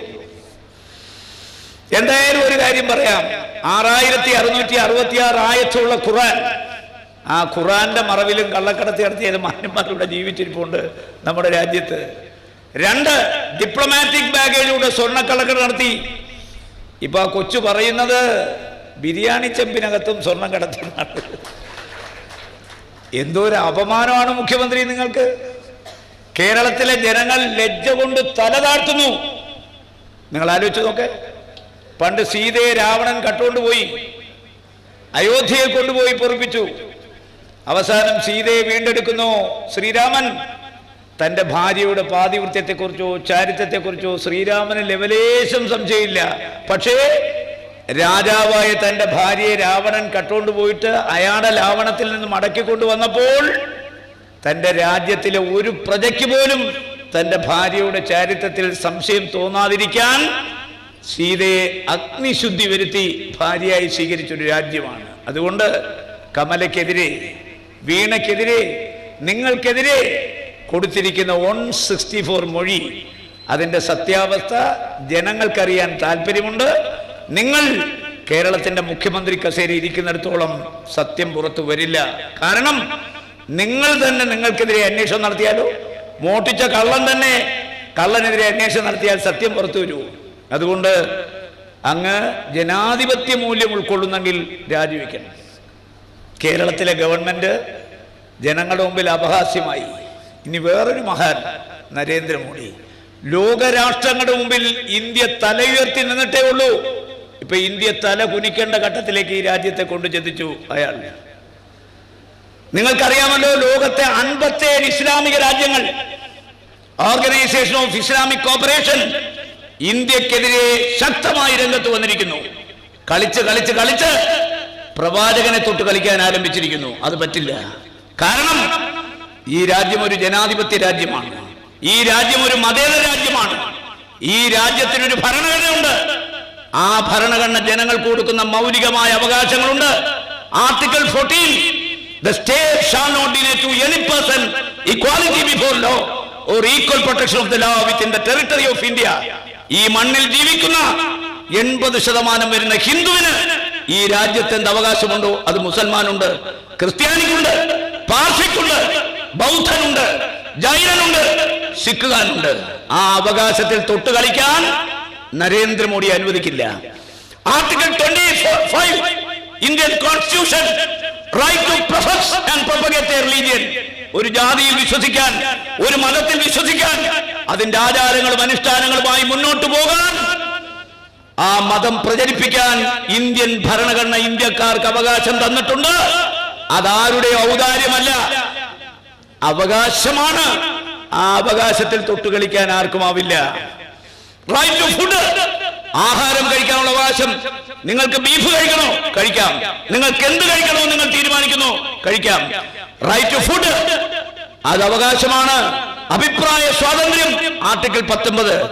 നിങ്ങൾക്ക് ഏത് വേഷം ധരിക്കാം, ഹിജാബ് വേണോ ധരിക്കാം, ചോദ്യം ചെയ്യാൻ ഒരുത്തന് അവകാശമില്ല. ഇഷ്ടമുള്ള ഭക്ഷണം, ഇഷ്ടമുള്ള ഭാഷ, ഇഷ്ടമുള്ള വേഷം, ഇഷ്ടമുള്ള ആചാരം, ഇഷ്ടമുള്ള അനുഷ്ഠാനം. ഖുർആൻ വായിച്ചിട്ടുള്ള ആരും പറയും മറ്റൊരു മതത്തിൽ നിന്ന് ഒരാളെ ഇങ്ങോട്ട് മതം മാറ്റി കൊണ്ടുവരാൻ പാടില്ല എന്നനുശാസിക്കുന്ന ഒരു മതമാണ് ഇസ്ലാം മതം. ആ ഇസ്ലാം പടച്ച തമ്പുരാന്റെ മുമ്പിലല്ലാതെ മുട്ടുകുടിക്കാറില്ല, തല കുനിക്കാറില്ല. പക്ഷേ ഇന്ന് ഈ രാജ്യത്തിന്റെ പ്രധാനമന്ത്രി നമ്മുടെ തല കുനിപ്പിച്ചു. 57 ഇസ്ലാമിക രാജ്യങ്ങൾ, OIC എന്ന് പറയുന്ന ഓർഗനൈസേഷൻ ഓഫ് ഇസ്ലാമിക് കോപ്പറേഷൻ ഇന്ത്യക്കെതിരെ വാളോങ്ങിയിരിക്കുന്നു. അതാ ഞാൻ പറഞ്ഞത്, മഹത്തായ ഖുർആൻ പറയുന്നത്, യാ യുഹനാസ് ഇന്ന ഖലഖനാകിൻ മിൻ ദക്കറിൻ വ ഉൻസ. ഈ ലോകത്തുള്ള മുഴുവൻ ജനങ്ങളെയും ഒരു അമ്മയിൽ നിന്നും ഒരു അച്ഛനിൽ നിന്നുമാണ്, ഒരു സ്ത്രീയിൽ നിന്നും ഒരു പുരുഷന്മാരാണ് സൃഷ്ടിച്ചതെന്ന് പറയുന്ന ഖുർആൻ, ആ ഖുർആനിൽ വിശ്വസിക്കുന്ന ആളുകൾ മതപരിവർത്തനം നടത്തുന്നു, തീവ്രവാദികളാകുന്നു എന്ന് പറഞ്ഞാൽ അതൊന്നും വിശ്വസിക്കാൻ ഇവിടെ ആരെയും കിട്ടില്ല. പ്രധാനമന്ത്രി കസേരയിൽ വന്ന അന്ന് തൊട്ട് ന്യൂനപക്ഷങ്ങളെ ആക്രമിക്കുന്നു, മുസ്ലിമിനെ മാത്രമല്ല ക്രിസ്ത്യാനിയെ. ഈ കോവിഡ് മഹാമാരിയുടെ കാലത്ത് 486 ക്രൈസ്തവ ദേവാലയങ്ങൾ തച്ചുടച്ചു, കർണാടകത്തിലടക്കം. BJP ഇന്ത്യ ഭരിക്കുമ്പോൾ ജാബുവായിൽ കന്യാസ്ത്രീകളെ ബലാത്സംഗം ചെയ്തു. BJP ഇന്ത്യ ഭരിക്കുമ്പോൾ ഗ്രഹാം സ്റ്റുവർട്ട് സ്റ്റെയിൻസ് എന്ന പുരോഹിതനെ കുടുംബത്തോടൊപ്പം ജീപ്പിനകത്തിട്ട് ചുട്ടുകരിച്ചു. ലോകം ആരാധിക്കുന്ന നേതാവായ മദർ തെരേസയെ അപമാനിച്ചു. ഇവിടെ ക്രിസ്ത്യാനികൾക്ക് അവരുടെ ആചാരങ്ങളുമായി പോകാൻ പറ്റുന്നില്ല. ഇന്ത്യയുടെ ഭരണഘടനയിലൂടെ ജവഹർലാൽ നെഹ്റു രാജാ ഹരിസിംഗിന് കൊടുത്ത, കാശ്മീരിലെ ന്യൂനപക്ഷങ്ങൾക്ക് കൊടുത്ത അവകാശമാണ് ആർട്ടിക്കിൾ 370 എടുത്തു കളഞ്ഞു, 35A എടുത്തു കളഞ്ഞു. മാത്രമല്ല മുത്തലാഖ് സുപ്രീം കോടതി നിരോധിച്ചതാണ്, അതിനകത്തൊരു ക്ലോസ് കൊണ്ടുവന്നു, ക്രിമിനലൈസേഷൻ. ഇന്ത്യയിൽ വോട്ടവകാശമില്ലാത്ത പൗരന്മാരെ സൃഷ്ടിക്കാൻ പൗരത്വ നിയമം ഭേദഗതി ചെയ്തു. ഈ ഗവൺമെന്റ് 8 കൊല്ലമായി ഭരണം ആരംഭിച്ചിട്ട് ഈ രാജ്യത്ത് മുസൽമാന് രക്ഷയില്ല, ക്രിസ്ത്യാനിക്ക് രക്ഷയില്ല. അമേരിക്കയുടെ സ്റ്റേറ്റ് ഡിപ്പാർട്ട്മെന്റ് നടത്തിയ ഒരു സർവേ പറയുന്നു, നരേന്ദ്രമോദി ഭരിക്കുന്ന ഇന്ത്യയിൽ ക്രിസ്ത്യാനികൾക്ക് രക്ഷയില്ല, മുസ്ലിങ്ങൾക്ക് രക്ഷയില്ല. ആ പഠനം ലോകത്തെ ഓരോ രാജ്യങ്ങളിലെയും ജനങ്ങൾ അനുഭവിക്കുന്ന മതസ്വാതന്ത്ര്യത്തെ കുറിച്ചാണ് അമേരിക്കൻ സ്റ്റേറ്റ് ഡിപ്പാർട്ട്മെന്റ് പഠനം നടത്തിയത്. ആ പഠനം പറയുന്നു, നരേന്ദ്രമോദി ഭരിക്കുന്ന ഇന്ത്യയിൽ മുസ്ലിങ്ങൾക്ക് രക്ഷയില്ല, മതപരിവർത്തനം പറഞ്ഞ് അവരെ ജയിലിൽ അടയ്ക്കുന്നു, ക്രിസ്ത്യാനിക്ക് രക്ഷയില്ല. അതുകൊണ്ട് മതനിരപേക്ഷതയിൽ വിശ്വസിക്കുന്ന, ജനാധിപത്യത്തിൽ വിശ്വസിക്കുന്ന മുഴുവൻ ആളുകളും ഈ നരേന്ദ്രമോദിക്കെതിരെ, അയാളെ ഈ മതസൗഹാർദ്ദം തകർത്ത് ഇന്ത്യ ഒരു ഹിന്ദു രാഷ്ട്രം ആക്കാൻ ശ്രമിക്കുന്ന അയാൾക്കെതിരെ അണിനിരക്കേണ്ട സമയത്താണ് ഈ യോഗം. നമ്മുടെ നേതാവ് ശ്രീ CT അഹമ്മദ് അലി, അദ്ദേഹം 1984 മെയ് 24 കാസർഗോഡ് ജില്ല ഉണ്ടാകുന്നത്. ഈ ജില്ല ഉണ്ടാക്കാൻ ഇവിടെ ഒരു ആക്ഷൻ കമ്മിറ്റി എടുത്തു. ആ ആക്ഷൻ കമ്മിറ്റിയിൽ ഏറ്റവും പ്രബലനായ വ്യക്തിയായിരുന്നു ശ്രീ CT അഹമ്മദ് അലി. 1984 മെയ് 24 ഈ ജില്ല ഉണ്ടായത്. അവിഭക്ത കണ്ണൂർ ജില്ലയിലെ മുസ്ലിം ലീഗിന്റെ അനിഷേധ്യ നേതാവാണ് അദ്ദേഹം. കാസർഗോഡ് ജില്ല ഉണ്ടാകുമ്പോൾ അദ്ദേഹം കാസർഗോട്ടെ MLA ആയിരുന്നു. 1980 തൊട്ട് കാസർഗോഡ് അദ്ദേഹം MLA ആണ്. ആദ്യമായി മത്സരിക്കുമ്പോൾ പരാജയത്തിന്റെ കയ്പുനീർ അനുഭവിച്ചു. നമ്മുടെ ജില്ലാ പ്രസിഡന്റ് TU അബ്ദുള്ളയുടെ വാപ്പ അദ്ദേഹമായിരുന്നു കാസർഗോഡ് MLA. അദ്ദേഹത്തിന്റെ നിര്യാണം മൂലം വന്ന ഒഴിവിലേക്ക് മത്സരിച്ച് ആദ്യത്തെ തെരഞ്ഞെടുപ്പിൽ ഒന്ന് പരാജയപ്പെട്ടെങ്കിലും പിന്നെ പരാജയത്തിന്റെ കയ്പുനീര് ജീവിതത്തിൽ ഇന്ന് വരെ അനുഭവിക്കേണ്ട ഒരു സാഹചര്യം CT അഹമ്മദ് അലിക്ക് വന്നിട്ടില്ല. അദ്ദേഹം 80 തൊട്ട് 2011 വരെ MLA ആയി. ഇവിടെ എല്ലാവരും പറഞ്ഞു ഉമ്മൻചാണ്ടി വിസ്തരിച്ചു. അധികാര വികേന്ദ്രീകരണം നടപ്പിലാക്കിയത് നരസിംഹറാവു ആണ്. പക്ഷെ അധികാര വികേന്ദ്രീകരണം മഹാത്മാഗാന്ധിയുടെ സ്വപ്നമാണ്. ആ അധികാര വികേന്ദ്രീകരണത്തിന് വേണ്ടി ആദ്യമായി ഇന്ത്യൻ പാർലമെന്റിൽ ഒരു ബില്ല് കൊണ്ടുവന്നത് 21ാം നൂറ്റാണ്ടിലേക്ക് രാജ്യത്തെ നയിക്കാൻ ശ്രമിച്ച നമ്മുടെ ആരാധ്യനായ നേതാവ് ശ്രീ രാജീവ് ഗാന്ധിയാണ്. ഇന്ദിരാഗാന്ധിയുടെ ദാരുണമായ കൊലപാതകത്തിന് ശേഷം ഇന്ത്യയുടെ പ്രധാനമന്ത്രി സ്ഥാനത്തേക്ക് കടന്നു വന്ന ശ്രീ രാജീവ് ഗാന്ധി മഹാത്മാഗാന്ധി വിഭാവന ചെയ്ത പൂർണ്ണ സ്വരാജ്, സമ്പൂർണ്ണ സ്വാതന്ത്ര്യം, അധികാരം ജനങ്ങളിലേക്ക്, അധികാര വികേന്ദ്രീകരണം, ഈ രാജ്യത്തിന്റെ അധികാരം തീരുമാനിക്കാനുള്ള അവകാശം ജനങ്ങൾക്ക് കൊടുക്കണം, ജനങ്ങളുടെ കയ്യിലെത്തണം. ആ മഹാത്മാഗാന്ധിയുടെ കോൺസെപ്റ്റ് ഇന്ത്യയിൽ പ്രാവർത്തികമാക്കാൻ ജനാധിപത്യത്തിന്റെ ശ്രീകോവിലായ നിയമസഭയ്ക്കകത്ത് ഭരണഘടനാ ഭേദഗതി കൊണ്ടുവന്നത് ശ്രീ രാജീവ് ഗാന്ധിയാണ്. അന്ന് ഇന്ത്യൻ പാർലമെന്റിൽ 3-2 ഭൂരിപക്ഷം കോൺഗ്രസിന്. ഞങ്ങൾ അഭിമാനത്തോടുകൂടി ആ ബില്ല് പാസാക്കി. പക്ഷേ രാജ്യസഭയിൽ അന്ന് കോൺഗ്രസിന് ഭൂരിപക്ഷമില്ല. ആ ബില്ല് രാജ്യസഭയിൽ വോട്ടിനിടുന്നത് ഞാൻ ഇന്നും ഓർക്കുന്നു, അർദ്ധരാത്രി 12 മണിക്കാണ്. ഇന്ത്യൻ പാർലമെന്റ് ഇന്ത്യയിൽ രാത്രി 12 മണിക്ക് 3 പ്രാവശ്യം മാത്രമാണ് കൂടിയത്. ഒന്ന്, 200 വർഷക്കാലം നീണ്ടുനിന്ന കൊളോണിയൽ വാഴ്ച അവസാനിപ്പിച്ച് സാമ്രാജ്യത്വവാദികളായ ബ്രിട്ടീഷുകാരെ ആട്ടിപ്പായിച്ച് അവന്റെ പതാക താഴ്ത്തിക്കെട്ടി ഇന്ത്യയുടെ ദേശീയ പതാക ഉയർത്തിക്കൊണ്ട് അർദ്ധരാത്രി 12 മണിക്ക് യുഗപ്രഭാവനായ രാഷ്ട്രശില്പി പണ്ഡിറ്റ് ജവഹർലാൽ നെഹ്റു ഇന്ത്യക്കാരെ അഭിസംബോധന ചെയ്തത്, രാജ്യത്തിന് സ്വാതന്ത്ര്യം കിട്ടിയ സ്വാതന്ത്ര്യദിന പ്രക്ഷേപണം നടത്തിയത് 1947 ഓഗസ്റ്റ് 14 അർദ്ധരാത്രി 12 മണി. പിന്നീട് ഒരിക്കൽ കൂടി ഇന്ത്യൻ പാർലമെന്റ് രാത്രി 12 മണിക്ക് കൂടിയത് ഈ രാജ്യത്തെ ഇസ്ലാമിന്റെ അഭിമാനമായ ശരീഅത്ത്, ആ ശരീഅത്ത് ബില്ല് പാസാക്കാനാണ് രാത്രി 12 മണിക്ക് അന്ന് ബില്ല് സഭ കൂടിയത്. 12 മണിക്ക് ആ ബില്ല് പാസാക്കുമ്പോ ഇന്നും നിങ്ങൾക്കറിയാം, രാജീവ് ഗാന്ധിയെ കളിയാക്കിക്കൊണ്ട് പറഞ്ഞു, ഈ രാജ്യത്തെ കാക്കാമാർക്ക് 4 പെണ്ണ് കെട്ടാൻ നിയമം ഉണ്ടാക്കുന്നു രാജീവ്, ശരീഅത്ത് പാടില്ല. രാജീവ് ഗാന്ധി മുഖവിലേക്ക് എടുക്കാതെ ശരീഅത്ത് പാസാക്കി. അർദ്ധരാത്രി 12 മണിക്ക് വോട്ടിനിട്ടാണ് ആ ബില്ല് പാസാക്കിയത്.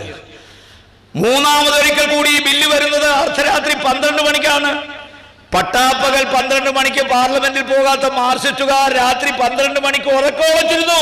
പോളിറ്റ് ബ്യൂറോ മെമ്പറായ MA ബേബി അടക്കം ഉറക്കമുളച്ചിരുന്നു. അധികാരം ജനങ്ങളിൽ എത്തിക്കാൻ കൊണ്ടുവന്ന ആ ബില്ലിനെ വോട്ട് ചെയ്ത് പരാജയപ്പെടുത്തി രാജീവ് കൊണ്ടുവന്ന ബില്ല് പാർലമെന്റ് പാസാക്കി, ലോക്സഭ പാസാക്കി, രാജ്യസഭ നിരാകരിച്ചു. നിരാകരിച്ചത് മാർക്സിസ്റ്റുകാർ വോട്ട് ചെയ്തിട്ടാണ്, MA ബേബി അടക്കം. ഇപ്പൊ അവരാണ് ഇതിന്റെ എല്ലാം വക്താക്കൾ, എല്ലാത്തിന്റെയും വക്താക്കൾ അവരാണ്. എന്താ എറണാകുളത്ത് നമ്മുടെ ഉമാ തോമസ് ജയിക്കാൻ കാരണം? വികസനം ചർച്ചയായി. എറണാകുളത്ത് വികസനം ചർച്ചയാകുമ്പോ എറണാകുളത്ത് വികസനം വന്ന ആരാന്ന് ജനങ്ങൾക്കറിയാം. നെടുമ്പാശ്ശേരി വിമാനത്താവളം കരുണാകരൻ, അതുപോലെ തന്നെ വല്ലാർപാടം കണ്ടെയ്നർ ടെർമിനൽ കരുണാകരൻ, ഗോശ്രീ പാലം കരുണാകരൻ, അതുപോലെ തന്നെ KINFRA park Karunakaran, smart city Karunakaran, metro തീവണ്ടി ഉമ്മൻചാണ്ടി, കുണ്ടന്നൂർ പാലം ഉമ്മൻചാണ്ടി, വൈറ്റിലപ്പാലം ഉമ്മൻചാണ്ടി, പാലാരിവട്ടം പാലം Oommen Chandy, Jawaharlal Nehru international stadium UDF, Rajeev Gandhi indoor stadium UDF, airport seaport road UDF. വികസനത്തെ കുറിച്ച് ചർച്ച ചെയ്താൽ UDF അധികാരത്തിൽ വരൂ. ഈ കണ്ണൂരിൽ ഉത്തര മലബാറിൽ വിമാനത്തിനകത്ത് ഉമ്മൻചാണ്ടി പറന്നു വന്നിറങ്ങിയ നിങ്ങൾ മറന്നുപോയോ? ആ ഉമ്മൻചാണ്ടിയുടെ ഒരു പടം കണ്ണൂർ എയർപോർട്ടിൽ വെച്ചിട്ടുണ്ടോ? ഉമ്മൻചാണ്ടി വിമാനത്തിൽ വന്നിറങ്ങി ഉദ്ഘാടനം ചെയ്തു. പിന്നെ പിണറായി വിജയൻ ഉദ്ഘാടനം ചെയ്യാൻ വേറെ അവർക്ക് അവസരം കൊടുത്തു. ആർക്കാതറിയോ? അമിത്ഷായ്ക്ക്. അയാളും വന്നിറങ്ങി. ഇയാൾ ഉദ്ഘാടനം ചെയ്യുന്നതിന് മുമ്പ് അവർ തമ്മിലുള്ള ഒരു അണ്ടർസ്റ്റാൻഡിങ്, അത് വേറെ കാര്യം. അപ്പോ ഇവിടെ വിമാനത്താവളം നമ്മുടെ പ്രസ്റ്റീജിയസ് ഉമ്മൻചാണ്ടി 14 ജില്ലയിൽ 14 മെഡിക്കൽ കോളേജ്, 13 എണ്ണവും പൂർത്തിയായി. ഉക്കിനടുക്കെ കൊടുത്ത ഇപ്പോഴും കിടന്ന് എഴയുക അഡ്മിനിസ്ട്രേറ്റീവ് ബ്ലോക്ക്. വികസനം മുഴുവൻ കൊണ്ടുവന്ന് നമ്മളാ. ഈ നാഷണൽ ഹൈവേ നോക്ക്, ഈ നാഷണൽ ഹൈവേയുടെ വീതി 6 വരി പാതയാക്കാൻ പറ്റത്തില്ലെന്ന് പറഞ്ഞ് പ്രതിപക്ഷവും ഭരണപക്ഷവും ഡൽഹിയിൽ പോയി. നാഷണൽ അതോറിറ്റി പറഞ്ഞു പറ്റില്ല. ഇപ്പോ ഹൈവേ ഏറ്റെടുത്തതിൽ ഉച്ചം കൊള്ളുന്നു. ഈ നാട്ടുകാർക്ക് ക്രോസ് ചെയ്യാൻ അണ്ടർബ്രിഡ്ജ് ഇല്ല, ഫ്ലൈ ഓവർ ഇല്ല, വീട് അതിന്റെ അതിർത്തി വെച്ച് ഇടിച്ചു കളഞ്ഞു, വീട്ടിൽ നിന്ന് പുറത്തിറങ്ങാൻ പറ്റുന്നില്ല. ജനങ്ങൾ നരകയാതന അനുഭവിക്കുന്നു ഈ ഹൈവേയുടെ പേരിൽ. ഈ ഹൈവേയുടെ അലൈൻമെന്റ് തീരുമാനിക്കുന്നതിന് മുമ്പ് MP വിളിക്കണം, MLA വിളിക്കണം, ജില്ലാ പഞ്ചായത്ത് അംഗങ്ങളെ വിളിക്കണം, ബ്ലോക്ക് പഞ്ചായത്ത് അംഗങ്ങളെ വിളിക്കണ്ടേ? ജനങ്ങളെ മുഴുവൻ വിളിച്ചുകൂട്ടി, ജനകീയ നേതാക്കന്മാരെ വിളിച്ചുകൂട്ടി, ജനങ്ങളുടെ അഭിപ്രായങ്ങൾ, അവരുടെ വേദനകൾ, സങ്കടങ്ങൾ അറിഞ്ഞിട്ടാണോ അലൈൻമെന്റ് തീരുമാനിച്ചത്? കേരളയിലാണ് ഏറ്റവും വലിയ വികസനം. ഉമ്മൻചാണ്ടി എഴുതിക്കൊണ്ട് പറയാം, ഉമ്മൻചാണ്ടി നടപ്പിലാക്കിയുള്ള വികസനം, അതാണ് അദ്ദേഹത്തെ വികസന നായകൻ എന്ന് പറയുന്നത്. ഇപ്പൊ എല്ലാം പിണറായി പറയുന്നത് എന്റെയാണ്. വൈക്കം മുഹമ്മദ് ബഷീറിന്റെ 8 കാലി മമ്മൂഞ്ഞിനെ നിങ്ങൾക്കറിയുമോ? 8 കാലി മമ്മൂഞ്ഞ് നാട്ടിൽ ഏത് സ്ത്രീക്ക് ഗർഭം ഉണ്ടായാലും പറയാം അത് ഞമ്മന്റെ ഗർഭമാണ്. ഒരിക്കൽ മനക്കല പാർവതി ഗർഭമായെന്ന് പറയുമ്പോൾ പറഞ്ഞു അത് ഞമ്മന്റെ ആണ്. അപ്പോഴാ ഒരു ചായക്കടക്കാരൻ പറയണ, വിവരദോഷി, മനക്കല പാർവതി ഒരു പിടിയാനയാ, എങ്കിലത് ഞമ്മന്റെതല്ല. ഈ സംസ്ഥാനത്ത് കൊണ്ടുവന്ന വികസനങ്ങളിൽ എന്ത് റോളാണ് ഇടതുപക്ഷ ജനാധിപത്യ മുന്നണിക്കുള്ളത്? ജനങ്ങളുടെ നെഞ്ചത്ത് കയറി സംഹാര താണ്ഡവമാടുന്ന സിൽവർ ലൈൻ ഒഴിച്ച് ഈ നാഷണൽ ഹൈവേ ഒഴിച്ച് എന്ത് വികസനം കൊണ്ടുവന്നു? നമ്മളല്ലേ ഭൂമിക്കടിയിലൂടെ പൈപ്പിട്ട് ഗ്യാസ് കൊണ്ടുവരാൻ ശ്രമിച്ചപ്പോ ഇത് പൊട്ടിത്തെറിച്ച് ആളുകൾ ഒരുപടി ചാരമാകുമെന്ന് പറഞ്ഞ് അതിനെ എതിർത്തില്ലേ? പരിയാരം മെഡിക്കൽ കോളേജ് എതിർത്തില്ലേ? എന്റെ ശവത്തിൽ ചവിട്ടിയിട്ട് നെടുമ്പാശ്ശേരി വിമാനം ഉയരുമെന്ന് ശർമ്മ പറഞ്ഞില്ലേ? ഇപ്പൊ ശവമാണോ ജീവനുണ്ടോ എന്ന് എനിക്കറിയില്ല. അപ്പോ നമ്മുടെ ഈ സംസ്ഥാനത്ത് ഈ കേന്ദ്ര ഗവൺമെന്റ് കൊണ്ടുവന്ന ആ ബില്ലിനെ പരാജയപ്പെടുത്തിയത് മാർക്സിസ്റ്റുകാരാണ്. പിന്നീട് രാജീവ് ഗാന്ധിയുടെ ദാരുണമായ വധത്തിന് ശേഷം ഒരു സമന്വയത്തിലൂടെ, ഒരു സമവായത്തിലൂടെ മറ്റൊരു ഭരണഘടനാ ഭേദഗതി ഇന്ത്യൻ പാർലമെന്റിൽ കൊണ്ടുവന്ന മാർക്സിസ്റ്റുകാരടക്കമുള്ള ആളുകളുടെ വോട്ട് നേടിയിട്ടാണ് ഈ പഞ്ചായത്തി രാജ് നഗരപാലിക ബില്ല് പാസാക്കിയത്. ഇന്ന് ഇന്ത്യൻ പാർലമെന്റ് ഒരു നിയമനിർമ്മാണ സഭ, ഇന്ന് കേരള നിയമസഭ ഒരു നിയമനിർമ്മാണ സഭ. 20 കേന്ദ്രാവിഷ്കൃത പദ്ധതി നടപ്പിലാക്കുന്ന മുഴുവൻ ബ്ലോക്ക് പഞ്ചായത്ത്, മണ്ഡല പഞ്ചായത്ത്, ജില്ലാ പഞ്ചായത്ത്, അധികാരം മുഴുവൻ ജില്ലാ, ബ്ലോക്ക് പഞ്ചായത്ത് ത്രിതല സംവിധാനത്തിൽ. ഇന്ന് കേന്ദ്ര ഗവൺമെന്റ് കൊണ്ടുവന്ന ഭരണഘടനാ ഭേദഗതി കേരള നിയമസഭ പാസാക്കിയത് ശ്രീ കരുണാകരൻ മുഖ്യമന്ത്രിയായിരിക്കുമ്പോൾ നമ്മുടെ എല്ലാം ജീവാത്മാവും പരമാത്മാവുമായ ശ്രീ CT അഹമ്മദ് അലി അന്ന് തദ്ദേശ സ്വയംഭരണ മന്ത്രിയായിരിക്കുമ്പോഴാണ് ഈ ബില്ല് കേരള നിയമസഭയിൽ കൊണ്ടുവന്നത്, പാസാക്കിയത്. അദ്ദേഹമാണ് ഈ ബില്ല് നിയമസഭയിൽ പൈലറ്റ് ചെയ്തത്. പൈലറ്റ് ചെയ്യുന്നതാണല്ലോ ഏറ്റവും വലിയ കാര്യം. അതിനുള്ള ഭാഗ്യം CT അഹമ്മദ് അലിക്ക് കിട്ടി. ഈ പഞ്ചായത്തി രാജ് നഗരപാലിക ബില്ല്, അധികാര വികേന്ദ്രീകരണം, അധികാരം ജനങ്ങളിലെത്തിക്കാനുള്ള ഇന്ത്യൻ പാർലമെന്റിന്റെ ഭരണഘടനാ ഭേദഗതി കേരള നിയമസഭയിൽ പൈലറ്റ് ചെയ്തത് നമ്മുടെ ആരാധ്യനായ ശ്രീ CT അഹമ്മദ് അലിയാണ്. അതിന്റെ ഭാഗ്യം അദ്ദേഹത്തിന് കിട്ടി. PWD മന്ത്രിയായിരിക്കുമ്പോഴാണ് ചന്ദ്രഗിരി പാലം അടക്കമുള്ള പാലം, അദ്ദേഹത്തിന്റെ കയ്യൊപ്പ് പതിയാത്ത ഒരു കാര്യവും ഈ കാസർഗോഡ് ഉണ്ടായിട്ടില്ല. ചെർക്കള അബ്ദുള്ള നമുക്ക് ഓർക്കപ്പെടേണ്ട ഒരാളാണ്. അദ്ദേഹവും ഈ ജില്ലയ്ക്ക് വേണ്ടി ഒരുപാട് കാര്യം ചെയ്തിട്ടുണ്ട്.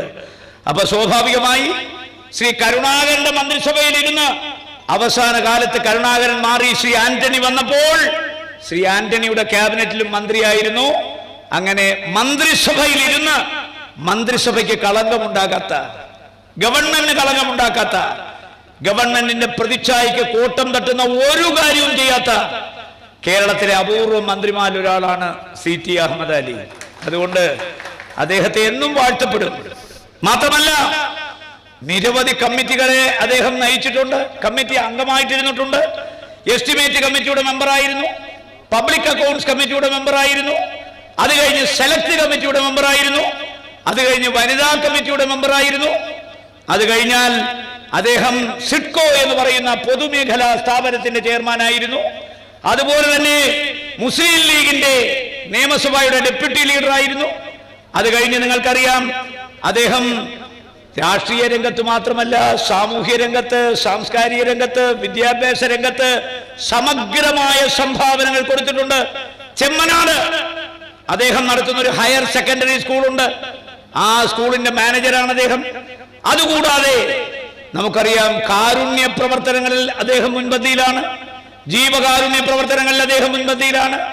നോവുന്ന ആത്മാവുകളെ സ്നേഹിക്കുന്ന, അവരെ സഹായിക്കുന്ന, ഖുർആൻ അനുശാസിക്കുന്ന മാതൃകാപരമായ ജീവിതം നയിക്കുന്ന ഒരു മഹാനായ വ്യക്തിത്വമാണ് ശ്രീ CT അഹമ്മദ് അലി. ശ്രീ ഉമ്മൻചാണ്ടി സൂചിപ്പിച്ചതുപോലെ നിഷ്കളങ്കമായ പെരുമാറ്റം കൊണ്ട്, നിസ്വാർത്ഥമായ രാഷ്ട്രീയ പ്രവർത്തന ശൈലി കൊണ്ട്, ഉലയാത്ത കർമ്മധീരതയുടെ ഉജ്ജ്വല പ്രതീകമായി മാറി കാസർഗോട്ട് രാഷ്ട്രീയ പ്രതിയോഗികളുടെ മനസ്സിൽ പോലും നിറഞ്ഞു നിൽക്കുന്ന അനിതര സാധാരണമായ വ്യക്തിത്വത്തിന്റെ ഉടമയാണ് ശ്രീ CT അഹമ്മദ് അലി. അദ്ദേഹത്തെ കുറിച്ച് പിന്നെ നമുക്കറിയാം, ഇന്ന് അദ്ദേഹത്തെ ആദരിക്കാൻ ഉമ്മൻചാണ്ടി വന്നു. 2 birds of the same feather will fly together എന്നാണ്. ഒരേ തൂവൽ പക്ഷികൾ ഒരുമിച്ച് പറക്കൂ. രണ്ടുപേരും ഒരേ തൂവൽ പക്ഷികളാണ്. രണ്ടുപേർക്കും പാരമ്പര്യം, പൈതൃകം, രണ്ടുപേരും ജീവകാരുണ്യ പ്രവർത്തനത്തിന് ഏറ്റവും കൂടുതൽ. ഈ ഉമ്മൻചാണ്ടി മുഖ്യമന്ത്രി ആയിരിക്കുമ്പോൾ നമ്മുടെ കൊല്ലത്ത് ബഹുജന സമ്പർക്ക പരിപാടി നടന്നു. പുറത്ത് പറയാൻ പാടില്ല, കെട്ടുകണക്കിന് അപേക്ഷകളാണ് വന്നത്. കൊടിക്കുന്ന് സുരേഷ് ഞാനവിടെ വയ്ക്കുന്നു, മുഖ്യമന്ത്രി വിളിച്ച് ഞങ്ങളടുത്ത് പറഞ്ഞു, ഇത് ഒന്ന് വായിച്ചു നോക്കി ഒന്ന് സോർട്ട് ഔട്ട് ചെയ്ത് കാശ് കൊടുക്കാൻ പറഞ്ഞു. ഞങ്ങളാണ് കാശ് അനുവദിച്ചത്, ഞങ്ങൾ കൊണ്ട് കൊടുത്തതിനകത്ത് എല്ലാ പുള്ളി ഒപ്പിട്ടു. എത്ര കോടികളാണെന്നറിയുമോ പാവങ്ങൾക്ക് കൊടുത്തത്? ഇപ്പൊ ഏതെങ്കിലും ഒരു പാവത്തിന് കോക്ലിയർ ഇംപ്ലാന്റേഷന് 10 പൈസ കൊടുക്കുന്നുണ്ടോ? കാരുണ്യ ലോട്ടറിയിൽ നിന്ന് കിട്ടിയ കാരുണ്യ ബെനവലൻ ഫണ്ട് ഇപ്പൊ ഉണ്ടോ? ഇപ്പൊ ആരെങ്കിലും മുഖ്യമന്ത്രിക്ക് അയച്ച 500 രൂപ അയച്ചു കൊടുക്കും. വാരി കോരി കൊടുത്തു സ്നേഹനിധിയായ ഉമ്മൻചാണ്ടി. അതുകൊണ്ടെന്താ, ഇന്നും അദ്ദേഹത്തിന് ജനങ്ങളുടെ ഹൃദയങ്ങളിൽ ഒരു സ്ഥാനമുണ്ട്. അതാര് വിചാരിച്ചാലും തട്ടിത്തെറിപ്പിക്കാൻ പറ്റില്ല. ഞാൻ ദീർഘമായി പോകുന്നില്ല, ഇനിയും ആളുകളുണ്ട്. ഇവിടെ പ്രാർത്ഥനാഗീതം അതിമനോഹരമായിരുന്നു. ആ പ്രാർത്ഥനാഗീതത്തിന്റെ വരികൾ നമ്മൾ അന്വർത്ഥമാക്കണം, നമ്മുടെ ജീവിതത്തിൽ പ്രാവർത്തികമാക്കണം. മനസ്സ് ശുദ്ധമാകണം. ശുദ്ധമായാൽ എല്ലാ പ്രശ്നത്തിനും പരിഹാരമുണ്ടാകും. അതുകൊണ്ട് ശ്രീ CT അഹമ്മദ് അലിക്ക് ആയുസ്സും ആരോഗ്യവും ദൈവം കൊടുക്കട്ടെ. ഇനിയും കൂടുതൽ കാലം ഈ കാസർഗോഡ് ജില്ലയിലെ ജനങ്ങളെ നയിക്കാൻ, സേവിക്കാൻ സർവശക്തനായ തമ്പുരാൻ അദ്ദേഹത്തെ അനുഗ്രഹിക്കട്ടെ. ഇന്ന് അദ്ദേഹം UDF ചെയർമാനാണ്. ഇന്ന് അദ്ദേഹം മുസ്ലിം ലീഗിന്റെ സംസ്ഥാന ട്രഷററാണ്. ഇന്ന് കാസർഗോഡിന്റെ സാമൂഹിക സാംസ്കാരിക മണ്ഡലങ്ങളിൽ ഒരു നിറസാന്നിധ്യമാണ്. അദ്ദേഹത്തെ അഭിനന്ദിച്ചുകൊണ്ട്, ആശംസകൾ അറിയിച്ചുകൊണ്ട് 2 വാക്ക് സംസാരിക്കാൻ കഴിഞ്ഞത് എൻ്റെ ജീവിതത്തിൽ ഏറ്റവും വലിയ ഭാഗ്യമായി കണ്ടുകൊണ്ട് ഈ ചടങ്ങ് ധന്യമാക്കാനെത്തിയ ഈ ജില്ലയിലെ UDFന്റെ ശക്തി ദുർഗങ്ങളായ നിങ്ങളെ ഓരോരുത്തരെയും അഭിവാദ്യം ചെയ്തുകൊണ്ട് എൻ്റെ വാക്കുകൾ അവസാനിപ്പിക്കുന്നു. ജയ് ഹിന്ദ്. അധ്യക്ഷൻ T. അബ്ദുള്ള സാഹിബ്, ആദരണീയനായ ശ്രീ ഉമ്മൻചാണ്ടി സാർ, നമ്മുടെ പ്രിയപ്പെട്ട MP ശ്രീ രാജ്മോഹൻ ഉണ്ണിത്താൻ, ആദരണീയനായ CT Ahmed Ali Sahib, DCC president, മറ്റ് വേദിയിലും സദസ്സിലുമുള്ള പ്രമുഖ വ്യക്തിത്വങ്ങളെ, സഹോദരി സഹോദരന്മാരെ, വളരെ മനോഹരമായ ഒരു ചടങ്ങ് ഇവിടെ സംഘടിപ്പിച്ച ഐക്യജനാധിപത്യ മുന്നണി കാസർഗോഡ് കമ്മിറ്റിയെ, ജില്ലാ കമ്മിറ്റിയെ ഞാൻ ആദ്യമായി അഭിനന്ദിക്കുകയാണ്. CTയെ പോലെയുള്ള ഒരു മഹൽ വ്യക്തിത്വം, രാജ്യത്തെ ഏറ്റവും ശ്രദ്ധേയമായ ഒരു നിയമം കേരള നിയമസഭയിൽ പൈലറ്റ് ചെയ്ത് 4 നൂറ്റാണ്ടിനു ശേഷം അദ്ദേഹത്തെ ആ ബില്ല് അവതരിപ്പിച്ചതിന് ശേഷം ആദരിക്കാൻ ഇങ്ങനൊരു ചടങ്ങ് സംഘടിപ്പിക്കുകയും നമ്മുടെ MP സൂചിപ്പിച്ചതുപോലെ ഏറ്റവും അനുയോജ്യനായ ഇതിന് ഈ ചടങ്ങ് ഉദ്ഘാടനം നിർവഹിക്കുവാൻ ഏറ്റവും അനുയോജ്യനായ ഉമ്മൻചാണ്ടി സാറിനെ തന്നെ ക്ഷണിക്കുകയും അദ്ദേഹം ഇതിൽ മുഴുവൻ സമയം പങ്കെടുക്കുകയും ചെയ്തു എന്നുള്ളത് CT ചെയ്ത മഹത്തായ സംഭാവനകൾ എക്കാലവും അദ്ദേഹത്തിൻ്റെ മനസ്സിലുള്ളത് കൊണ്ട് തന്നെയാണ് എന്ന കാര്യത്തിൽ യാതൊരു സംശയവുമില്ല. CT പഞ്ചായത്ത് വകുപ്പ് മന്ത്രിയായിരുന്നപ്പോൾ നടത്തിയിട്ടുള്ള ആ ധീരോദാത്തമായ നിലപാടുകൾ, അതിനുശേഷം പൊതുമരാമത്ത് വകുപ്പ് മന്ത്രിയായിരുന്നപ്പോൾ എടുത്തിട്ടുള്ള നിലപാടുകൾ, ഒരിക്കൽ പോലും ഒരഴിമതിയുടെ ആക്ഷേപം പോലും അദ്ദേഹത്തെക്കുറിച്ച് ഉന്നയിക്കുവാൻ എതിരാളികൾക്ക് പോലും കഴിയാതിരുന്നത് അദ്ദേഹത്തിൻ്റെ വ്യക്തിത്വത്തിൻ്റെ ഏറ്റവും വലിയൊരു തെളിവായി നമ്മൾ കാണുകയാണ്. ഞാൻ CTയെ കാണുന്നത് ഒരു മന്ത്രി എന്നതിനേക്കാൾ ഉപരിയായി മുസ്ലിം ലീഗ് പാർട്ടി നേരിട്ടുള്ള ഏറ്റവും വലിയൊരു പ്രതിസന്ധി ഘട്ടത്തിൽ 2006 തെരഞ്ഞെടുപ്പിൽ പാർട്ടി വലിയ കനത്ത പരാജയം ഏൽക്കേണ്ടി വരികയുണ്ടായി. മുസ്ലിം ലീഗിൻ്റെ നേതാവ് കുഞ്ഞാലിക്കുട്ടി സാഹിബ് അടക്കം, ET മുഹമ്മദ് ബഷീർ സാഹിബും മുനീർ സാഹിബ് അടക്കം, ചേർക്കളമടക്കം പാർട്ടിയുടെ മുൻനിര നേതാക്കന്മാരൊക്കെ തന്നെ പരാജയപ്പെടുകയുണ്ടായി. നിയമസഭയിൽ പാർട്ടി വിരലിലെണ്ണാവുന്ന രീതിയിലേക്ക് 8 അംഗങ്ങൾ മാത്രമുള്ളവിടത്തേക്ക് ചുരുങ്ങുകയുണ്ടായി.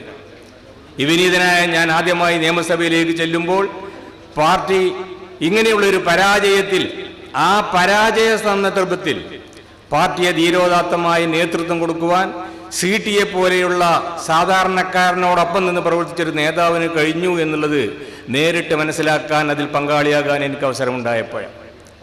എന്തൊരു ബഹളമായിരുന്നുവെന്ന്. മുസ്ലിം ലീഗ് പാർട്ടി ആകെ തകർന്നുപോയി, ഇനി ഒരിക്കലും തിരിച്ചു വരാൻ വേണ്ടി കഴിയില്ല. എന്തെല്ലാം ആക്ഷേപങ്ങൾ. മുസ്ലിം ലീഗിന്റെ അംഗങ്ങൾ പ്രസംഗിക്കാൻ നിന്ന നിറയെ കൂവലുകളായിരുന്നു. ഒരു വാക്കുപോലും ഉരിയാടാൻ സമ്മതിച്ചിരുന്നില്ല.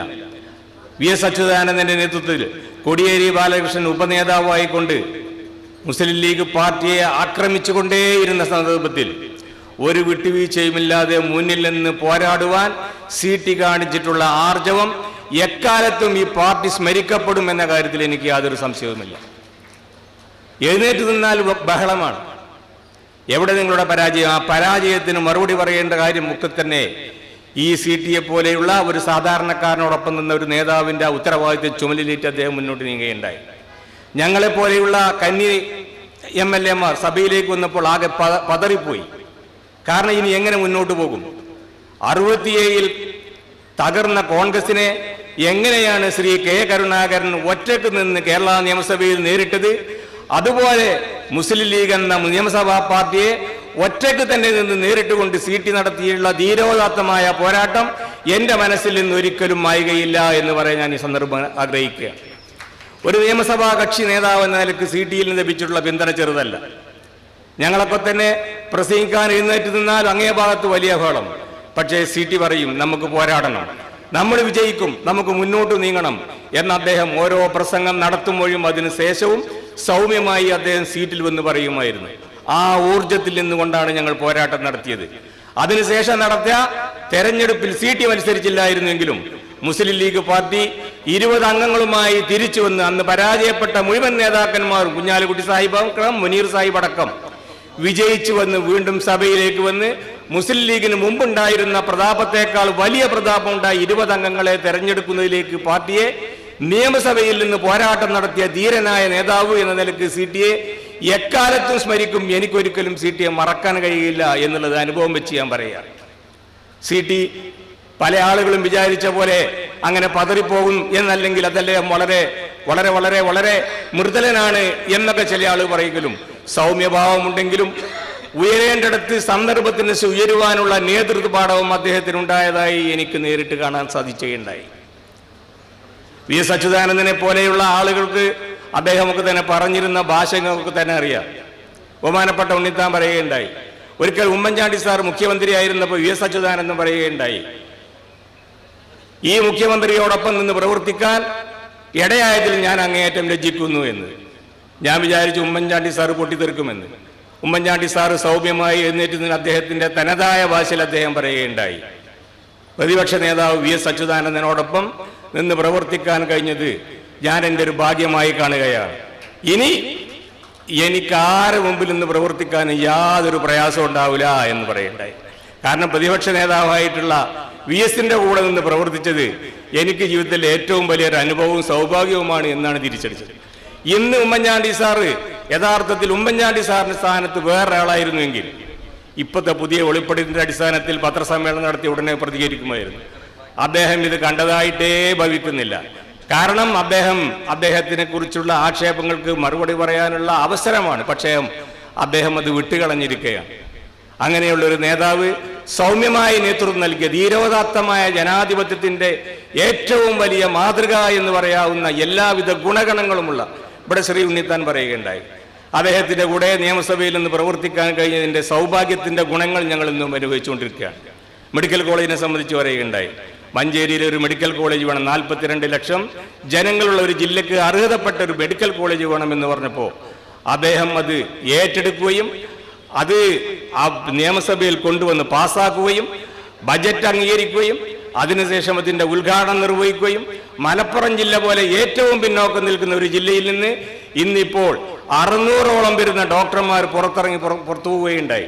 ഏറ്റവും പാവപ്പെട്ട കുട്ടികൾ പഠിക്കുന്ന, ഏറ്റവും സാധാരണക്കാരായ ആളുകൾ പഠിക്കുന്ന ആളുകൾ 100-ൽ പരം സീറ്റ് വാങ്ങി പുറത്തുപോയി എന്ന് മാത്രമല്ല അതിനുശേഷം ഇപ്പൊ അവിടെ PG കോഴ്സുകൾ അനുഭവിച്ചുകൊണ്ടിരിക്കുകയാണ്. കാസർഗോഡ് ഈ ജില്ലയിൽ നിന്ന് അദ്ദേഹത്തെ തെരഞ്ഞെടുത്തതിൽ 7 തവണ നിയമസഭയിലേക്ക് വിജയിപ്പിച്ചതിൽ അദ്ദേഹത്തെ പോലെയുള്ള സൗമ്യനായ ഒരു നേതാവ് കാലഘട്ടത്തിന് അദ്ദേഹത്തെ പോലെയുള്ളവരുടെ നേതൃത്വം ഇനിയും ആവശ്യമാണ്. ഒരു പൊതുമരാമത്ത് വകുപ്പ് മന്ത്രിയെ 1 വർഷമായപ്പോഴത്തേക്ക് ആക്ഷേപം തുടങ്ങിയില്ലേ? CT-യുടെ 4 വർഷക്കാലം 4-5 വർഷത്തിനിടയിൽ പൊതുമരാമത്ത് വകുപ്പും പഞ്ചായത്ത് വകുപ്പും കൈകാര്യം ചെയ്തതിനു ശേഷം ഒരാക്ഷേപവുമില്ലാതെ ഈ കാലഘട്ടത്തിൽ പുറത്തിറങ്ങാൻ കഴിയുക എന്ന് പറഞ്ഞാൽ ചെറിയ കാര്യമല്ല. CT അത് നേടിയെടുത്തു എന്നുള്ളതാണ്. CT മന്ത്രിയായിരുന്നപ്പോഴും നിയമസഭാ കക്ഷിയുടെ നേതാവായിരുന്നപ്പോഴും ഇപ്പോഴും CT-യുടെ ഭാവവും അദ്ദേഹത്തിന്റെ പെരുമാറ്റവും ഒരേപോലെയാണ്, ഒരു വ്യത്യാസവുമില്ല എന്നുള്ളത് എനിക്കറിയാം. CT പഞ്ചായത്ത് വകുപ്പ് മന്ത്രിയായിരുന്നപ്പോൾ അദ്ദേഹത്തിന് നിവേദനം കൊടുക്കുവാൻ അന്നത്തെ ഗ്രാമപഞ്ചായത്ത് പ്രസിഡന്റ് എന്ന നിലയ്ക്ക് ഞാൻ പോയിട്ടുണ്ട്. അന്ന് എങ്ങനെയാണോ CT-യെ കണ്ടിരുന്നത് അതേ സ്നേഹവും അതേ അടുപ്പവും അദ്ദേഹം കാണിക്കുകയാണ്. ഈ ചടങ്ങിൽ സംബന്ധിക്കുവാൻ എനിക്ക് കഴിഞ്ഞതിൽ അതിയായ സന്തോഷമുണ്ട്, അഭിമാനമുണ്ട്. കാസർഗോഡിൽ നിന്ന് ഇങ്ങനെ ഒരു നേതാവിനെ തെരഞ്ഞെടുത്ത് ഉയർത്തിക്കൊണ്ടുവരുവാൻ കാസർഗോഡിലെ ജനങ്ങൾ കാണിച്ചിട്ടുള്ള ആ വിവേചനം ഞാൻ അങ്ങേയറ്റം ഉൾക്കൊള്ളുകയും അഭിമാനിക്കുകയും ചെയ്യുന്നു. ഈ ചടങ്ങിന് എല്ലാവിധ വിജയങ്ങളും നടന്നുകൊണ്ട് സിറ്റിക്ക് ഇനിയും നമ്മുടെ സമൂഹത്തെ ദീർഘകാലം സേവിക്കുവാൻ കഴിയട്ടെ എന്നാഗ്രഹിക്കുകയും ആശംസിക്കുകയും പ്രാർത്ഥിക്കുകയും ചെയ്തുകൊണ്ട് ഞാൻ എൻ്റെ വാക്കുകൾ നിർത്തുന്നു. നന്ദി, നമസ്കാരം. ജയ് യു ഡി എഫ്.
അധ്യക്ഷനായിരിക്കുന്ന കാസർഗോഡ് ജില്ലാ മുസ്ലിം ലീഗ് കമ്മിറ്റിയുടെ പ്രിയങ്കരനായ പ്രസിഡന്റ് ജനാബ് ടി അബ്ദുള്ള സാഹിബ്, കേരളീയരുടെ അനിശ്ചിതനും ആദരണീയവുമായ പാവപ്പെട്ടവരുടെ കണ്ണിലുണ്ണിയായ വികസനത്തിൻ്റെ കരുത്തനായ നേതാവുമായ മുൻ മുഖ്യമന്ത്രി ശ്രീ ഉമ്മൻചാണ്ടി സാർ അവരുടെ, ബഹുമാന്യനായ എൻ്റെ സഹപ്രവർത്തകനായ മുൻ MLA അഡ്വക്കേറ്റ് ഉമ്മർ സാഹിബ് അവരുടെ, ബഹുമാന്യനായ DCC പ്രസിഡന്റ് ശ്രീ ഫൈസൽ, നമ്മുടെ പ്രിയങ്കരനായ MP, നമ്മുടെ ശക്തനായ നമ്മുടെ രാജ്മോഹൻ ഉണ്ണിത്താൻ അവരുടെ, മറ്റു സ്നേഹം നിറഞ്ഞ ഐക്യ ജനാധിപത്യ മുന്നണിയുടെ പ്രിയങ്കരായ നേതാക്കളെ, 25ാം വാർഷികം ആഘോഷിക്കുന്ന ഒരു ചടങ്ങിനാണ് നാം സാക്ഷ്യം വഹിക്കുന്നത്. നമ്മുടെ രാജ്യം നമുക്കറിയാം, മഹാത്മാജി സ്വപ്നം കണ്ട ഒരു രാജ്യം. അത് ഈ രാജ്യത്ത് നമുക്കറിയാം, അതിന് നേതൃത്വം കൊടുത്തത് നമുക്കറിയാം പണ്ഡിറ്റ് ജവഹർലാൽ നെഹ്റു അടക്കമുള്ള മാറി മാറി വന്ന ഈ രാജ്യത്തെ പ്രധാനമന്ത്രിമാർ. അതുപോലെ ഈ രാജ്യം ഇന്ന് കാണുന്ന ഉയർച്ചയിലേക്ക് ലോക സമാധാനത്തിന് വേണ്ടി ഇന്ത്യ വഹിച്ച പങ്ക്, ഇതിനെല്ലാം നമുക്കറിയാം ഇന്ത്യൻ നാഷണൽ കോൺഗ്രസും UPയും വഹിച്ച പങ്ക് നമുക്കൊരിക്കലും തന്നെ മറക്കാൻ കഴിയില്ല. ഞാൻ ഒരു ദീർഘമായ സംസാരത്തിലേക്ക് കടക്കാൻ ആഗ്രഹിക്കുന്നില്ല. ബഹുമാന്യനായ മുൻ മുഖ്യമന്ത്രി ശ്രീമാൻ ഉമ്മൻചാണ്ടി സാറും, അതുപോലെ തന്നെ നമ്മുടെ പ്രിയങ്കരനായ നമ്മുടെ MP ശ്രീ രാജ്മോഹൻ ഉണ്ണിത്താൻ അവர்களுം, അതുപോലെ അഡ്വക്കേറ്റ് ഉമർ സാഹിബ് അടക്കമുള്ള നേതാക്കൾ, ടി അബ്ദുള്ള സാഹിബ് അടക്കമുള്ള നേതാക്കൾ ഇവിടെ ഏറ്റവും നല്ല കാര്യങ്ങളാണ് ഇവിടെ സൂചിപ്പിച്ചത്. ഇന്ന് നമുക്കറിയാം, പഞ്ചായത്ത് രാജ് നിയമം ഈ രാജ്യത്ത് ഭരണഘടനാ ഭേദഗതികളിലൂടെ ഈ രാജ്യത്ത് നടപ്പാക്കാൻ മുൻകൈയെടുത്തത് ഇന്ത്യയുടെ പ്രിയങ്കരനായിരുന്ന പ്രധാനമന്ത്രിയായിരുന്ന ശ്രീ രാജീവ് ഗാന്ധിയായിരുന്നു. അത് നമുക്കറിയാം, ഈ രാജ്യത്ത് ഭരണഘടനാ ഭേദഗതിയിലൂടെ ഈ രാജ്യത്ത് നമുക്ക് പഞ്ചായത്ത് രാജ് നിയമവും നഗരപാലികാ നിയമവും ഈ രാജ്യത്ത് നടപ്പാക്കാൻ കഴിഞ്ഞ ഏറ്റവും നല്ല ഒരു പഞ്ചായത്ത് രാജ് സംവിധാനം നമ്മുടെ കേരളത്തിൽ നമുക്ക് നടപ്പാക്കാൻ കഴിഞ്ഞു. നമുക്കറിയാം, നേരം പുലരുന്നത് വരെ ചർച്ച ചെയ്ത് ഇന്ത്യയിലെ പല സംസ്ഥാനങ്ങളിലും ഭരണഘടനാ ഭേദഗതി അനുസരിച്ചുള്ള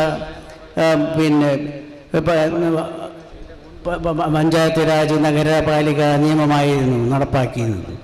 കേരളത്തിൽ അതല്ല, കേരളത്തിൽ സമഗ്രമായ ഒരു നിയമമാണ് ഈ ഒരു നമ്മുടെ സംസ്ഥാനത്ത് നടപ്പാക്കിയത്. നല്ല ഭാഷയിൽ ഏവർക്കും ഏറ്റവും മനസ്സിലാക്കാൻ കഴിയുന്നതിൽ നല്ല മലയാളത്തിൽ സമഗ്രമായ നിയമസഭ പാസാക്കിയ ബില്ലുകളിൽ വെച്ച് ഏറ്റവും വലിയ ഒരു ബില്ല് തയ്യാറാക്കാനും അത് നിയമസഭയിൽ അവതരിപ്പിച്ച് നമ്മുടെ എല്ലാവരുടെയും പ്രിയങ്കരനായിരുന്ന മുഖ്യമന്ത്രി ശ്രീമാൻ കരുണാകരൻ സാറിൻ്റെ ആ നേതൃത്വത്തിലുള്ള ഒരു മന്ത്രിസഭയിലെ ഒരു അംഗമെന്ന നിലയിൽ നിയമസഭയിൽ ഈ ബില്ല് അവതരിപ്പിച്ച് പാസാക്കാനും ഇന്ന് കേരളത്തിൻ്റെ വികസന രംഗത്ത് വലിയൊരു കുതിച്ചുചാട്ടം ഈ നിയമനിർമ്മാണത്തിലൂടെ നമ്മൾ ഗ്രാമവികസന രംഗത്ത് വമ്പിച്ച മാറ്റം നമ്മുടെ നാട് കൈവരിക്കാൻ കഴിഞ്ഞു. നമുക്കറിയാം, കഴിഞ്ഞ കാലങ്ങളിൽ പഞ്ചായത്തുകൾക്ക് അതല്ലെങ്കിൽ നഗരസഭകൾക്ക് കാര്യമായ അധികാരങ്ങളൊന്നും ഉണ്ടായിരുന്നില്ല. പക്ഷേ ഈ നിയമം നമുക്ക് പാസാക്കിയെടുത്തതോടുകൂടി നമുക്കറിയാം, നല്ല റോഡുകൾ, അതുപോലെ തന്നെ സ്കൂളുകൾ, അന്ന് വരെ സ്കൂളുകളെല്ലാം സർക്കാരിൻ്റെ നിയന്ത്രണത്തിലായിരുന്നു. ഇന്ന് ഹയർ സെക്കൻഡറി സ്കൂളുകൾ വരെ തദ്ദേശ സ്വയംഭരണ സ്ഥാപനങ്ങളുടെ കീഴിലാണ്. ആശുപത്രികൾ, ജില്ലാ ആശുപത്രി വരെ നമുക്കറിയാം ഇന്ന് ത്രിതല മുനിസിപ്പാലിറ്റികളുടെയും അതുപോലെ ത്രിതല പഞ്ചായത്തുകളുടെയും അധികാര പരിധിയിലാണ്. ഞാനതൊന്നും ദീർഘമായി സംസാരിക്കാൻ ആഗ്രഹിക്കുന്നില്ല. അന്ന് നേരത്തെ ഇവിടെ ബഹുമാന്യനായ നമ്മുടെ നേതാവോട് സൂചിപ്പിച്ചതുപോലെ അന്ന് ആ ബില്ല് പാസ്സാക്കുമ്പോൾ നമ്മുടെ രാജ്യത്ത്, നമ്മുടെ സംസ്ഥാനത്ത് മദ്യഷാപ്പുകൾ അനുവദിക്കുമ്പോൾ ആ പഞ്ചായത്തുകളുടെയും മുനിസിപ്പാലിറ്റികളുടെയും അനുമതി ഇല്ലെങ്കിൽ അനുവദിക്കാൻ പാടില്ല എന്ന് അന്ന് നിയമമുണ്ടായിരുന്നു. അത് ഈ നമ്മുടെ ഇടതുപക്ഷ ജനാധിപത്യ മുന്നണി ആ നിയമം ഭേദഗതി ചെയ്തുകൊണ്ടാണ് ഇഷ്ടം പോലെ മദ്യഷാപ്പുകൾ ഇന്ന് കേരളത്തിൽ അനുവദിച്ചുകൊണ്ടിരിക്കുന്നത്. അങ്ങനെ നമ്മുടെ സംസ്ഥാനത്തെ സംബന്ധിച്ചിടത്തോളം ഞാൻ ദീർഘമായി സംസാരിക്കാൻ ആഗ്രഹിക്കുന്നില്ല. ഉമ്മൻചാണ്ടി സാറിന് നിരവധി പരിപാടികളിൽ പങ്കെടുക്കേണ്ടതുണ്ട്. ഉമ്മൻചാണ്ടി സാറിനെ കുറിച്ച് ഒന്ന് രണ്ട് വാക്കുകൾ. അദ്ദേഹം കാസർകോട്ടിൻ്റെ നമുക്ക് ഒരിക്കലും മറക്കാൻ കഴിയാത്ത ഒരു മുഖ്യമന്ത്രിയും ധനകാര്യ വകുപ്പ് മന്ത്രിയായിരുന്നു എന്ന് ഞാൻ വളരെ അഭിമാനത്തോടുകൂടി പറയാൻ ആഗ്രഹിക്കുന്നു. പാവങ്ങൾക്ക് ചികിത്സാ സഹായത്തിനുള്ള അപേക്ഷ കൊടുത്താൽ ആ നിമിഷം തന്നെ അദ്ദേഹം നല്ലൊരു തുക ഓർഡർ ഇട്ടുകൊണ്ട് ചികിത്സാ സഹായം നൽകിയിരുന്നു.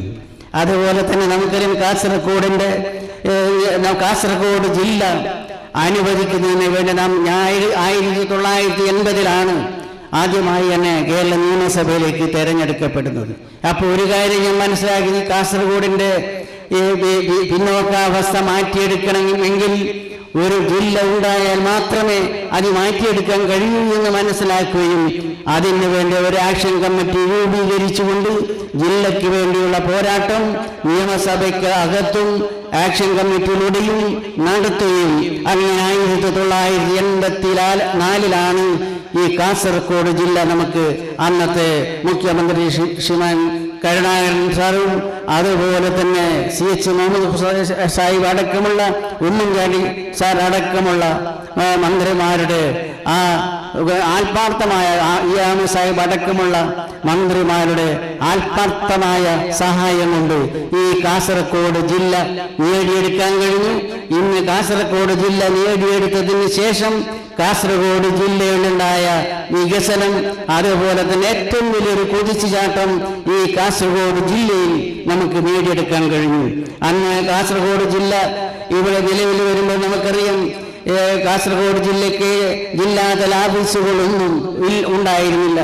അന്ന് ജില്ലാ സിവിൽ സ്റ്റേഷനും അതുപോലെ തന്നെ മറ്റ് ഓഫീസുകളെല്ലാം തന്നെ ജില്ലാതല ഓഫീസുകളെല്ലാം തന്നെ ഫണ്ട് ബഡ്ജറ്റിൽ അതിനൊന്നും ആവശ്യമായ തുക നീക്കി വെച്ചിട്ടില്ലാത്ത സാഹചര്യത്തിൽ അന്ന് ഫൈനാൻസ് ഡിപ്പാർട്ട്മെന്റ് അതെല്ലാം സിവിൽ സ്റ്റേഷനും അതുപോലെ മറ്റ് കെട്ടിടങ്ങളും എല്ലാം തന്നെ അത് തള്ളുകയായിരുന്നു. അത് നേരിട്ട് ബഹുമാന്യനായ ധനകാര്യ വകുപ്പ് മന്ത്രി ശ്രീമാൻ ഉമ്മൻചാണ്ടി സാറിൻ്റെ അടുത്ത് ആ തള്ളിയ അതെല്ലാം വെച്ചുകൊണ്ട് ലെറ്റർ തയ്യാറാക്കി അദ്ദേഹത്തിന് നൽകുമായിരുന്നു. അങ്ങനെയാണ് ഇന്ന് കാസർഗോഡ് ഒരു സെക്രട്ടേറിയറ്റിന് സമാനമായ ഒരു സിവിൽ സ്റ്റേഷൻ കാസർഗോഡ് നേടിയെടുക്കാൻ കഴിഞ്ഞിട്ടുണ്ടെങ്കിൽ അതിനെല്ലാം തന്നെ സ്പെഷ്യൽ ഓർഡർ കൊടുക്കുന്ന ആ ലെറ്ററിൽ തന്നെ അദ്ദേഹം ഓർഡർ ഇട്ടതോടുകൂടി അത് എല്ലാം അംഗീകരിച്ചുകൊണ്ട് നമുക്ക് ഇവിടെ നേടിയെടുക്കാൻ കഴിഞ്ഞു. അതിനെല്ലാം തന്നെ ഏറ്റവും അധികം നന്ദി പറയേണ്ടത് ബഹുമാന്യനായ ഉമ്മൻചാണ്ടി സാറാണ് എന്ന് ഈ സന്ദർഭത്തിൽ ഞാൻ പറയാൻ ആഗ്രഹിക്കുന്നു. കാസർഗോഡ് ജില്ലയടക്കം കാസർഗോഡിന്റെ വികസനത്തിനടക്കം അന്ന് ഉമ്മൻചാണ്ടി സാറ് നൽകിയ ഏറ്റവും നല്ല ഈ കാസർഗോഡിനോട് കാണിച്ച ആ നല്ല സൗമനസ്യത്തിന് അദ്ദേഹത്തോട് ഞാൻ 1000 നന്ദി പറയും. അതുകൊണ്ട് ഒരു ദീർഘമായ സംസാരത്തിലേക്ക് കടക്കാൻ ഞാൻ ആഗ്രഹിക്കുന്നില്ല. അതേ അവസരത്തിൽ എന്നെക്കുറിച്ച് ബഹുമാന്യരായ ഉമ്മൻചാണ്ടി സാറും അതുപോലെ ശ്രീ രാജ്മോഹൻ ഉണ്ണിത്താനും അതുപോലെ തന്നെ നമ്മുടെ അഡ്വക്കേറ്റ് ഉമർ സാഹിബും അടക്കാൽ എല്ലാം പറഞ്ഞ ആ നല്ല വാക്കുകൾക്ക് ഞാൻ അർഹനല്ല എന്ന് എനിക്ക് ഉത്തമ വിശ്വാസമുണ്ട്. പക്ഷേ 1-2 കാര്യങ്ങൾക്ക് ഒരു ഉറച്ച നിലപാടുണ്ടായിരുന്നു. ഒന്ന് വികസനത്തിന് വേണ്ടി പോരാടുക എന്നുള്ളത്. അതോടൊപ്പം തന്നെ ഇവിടുത്തെ നമുക്കറിയാം ഒരിക്കലും വർഗീയതയ്ക്കെതിരായി എൻ്റെ അവസാന ശ്വാസം വരെയും ഞാൻ പോരാടുമെന്ന് ഈ സന്ദർഭത്തിൽ പറയാൻ ആഗ്രഹിക്കുന്നു. ഹൈന്ദവ സഹോദരന്മാരെയും ക്രൈസ്തവ സഹോദരന്മാരെയും മുസ്ലിം സഹോദരന്മാരെയും 3 സമുദായത്തെയും ഞാൻ ഒരു വിവേചനം കാണിക്കാതെ എല്ലാം ഒന്നായിക്കൊണ്ടുകൊണ്ട് ഇവിടെ ഈ സമുദായങ്ങളെ കോർത്തിണക്കാൻ ഞാൻ പരമാവധി ശ്രമിച്ചിട്ടുണ്ട്. അതോടൊപ്പം തന്നെ അഴിമതിക്കെതിരായി ഇന്ന് നമുക്കറിയാം എവിടെ നോക്കിയാലും അഴിമതികളാണ്. അഴിമതി അതുകൊണ്ട് ഒരു കാര്യത്തിൽ ഉറച്ച ഒരു നിലപാട് സ്വീകരിച്ചിരുന്നു. അഴിമതിക്കെതിരായ പോരാട്ടം എൻ്റെ മന്ത്രിയായിരുന്നപ്പോഴും അല്ലാതായിരുന്നപ്പോഴും ഈ അഴിമതി നമ്മുടെ സമൂഹത്തിന്റെ അതൊരു ഏറ്റവും വലിയ ഗുരുതരമായ ഒരു ക്യാൻസർ രോഗമാണ്. അത് തുടച്ചു മാറ്റേണ്ടതുണ്ട് എന്ന് മനസ്സിലാക്കിക്കൊണ്ട് തന്നെ അഴിമതിക്കെതിരായി ശക്തമായി പോരാടിയിട്ടുണ്ട്. അതുപോലെ ഞാൻ ദീർഘമായി സംസാരിക്കാൻ ആഗ്രഹിക്കുന്നില്ല. ഐക്യ ജനാധിപത്യ മുന്നണി കേരളത്തിൽ നമുക്കറിയാം ഏറ്റവും നല്ല ഒരു തൃക്കാക്കര തെരഞ്ഞെടുപ്പോടുകൂടി കേരളത്തിലെ ജനങ്ങൾ ഈ ഐക്യ ജനാധിപത്യ മുന്നണിയിലുള്ള വിശ്വാസം ഒന്നുകൂടി തെളിയിച്ചിരിക്കുന്നു. അതുകൊണ്ട് ഐക്യ ജനാധിപത്യ മുന്നണിയെ വാർഡ് തൊട്ട് ജില്ല തൊട്ട് അതുപോലെ സംസ്ഥാന തലം വരെ എല്ലാവരും ഒറ്റക്കെട്ടായി ഐക്യത്തോടുകൂടി ഈ നാടിലെ ജനങ്ങള് ഏറ്റവും നല്ല സൽഫലം കാഴ്ചവെക്കാൻ ഐക്യ ജനാധിപത്യ മുന്നണിക്ക് കഴിയൂ എന്ന് മനസ്സിലാക്കിക്കൊണ്ട് ഐക്യ ജനാധിപത്യ മുന്നണിയിൽ ഒറ്റക്കെട്ടായി പ്രവർത്തിക്കണം. ഐക്യ ജനാധിപത്യ മുന്നണിയെ ശക്തിപ്പെടുത്തണമെന്ന് മാത്രം അഭ്യർത്ഥിച്ചുകൊണ്ട് കാസർഗോഡ് ജില്ലാ UDF കമ്മിറ്റി നൽകിയ ഈ ആദരവിന് ഞാൻ 1000 ആശംസകളും നന്മകളും നേരുന്നു.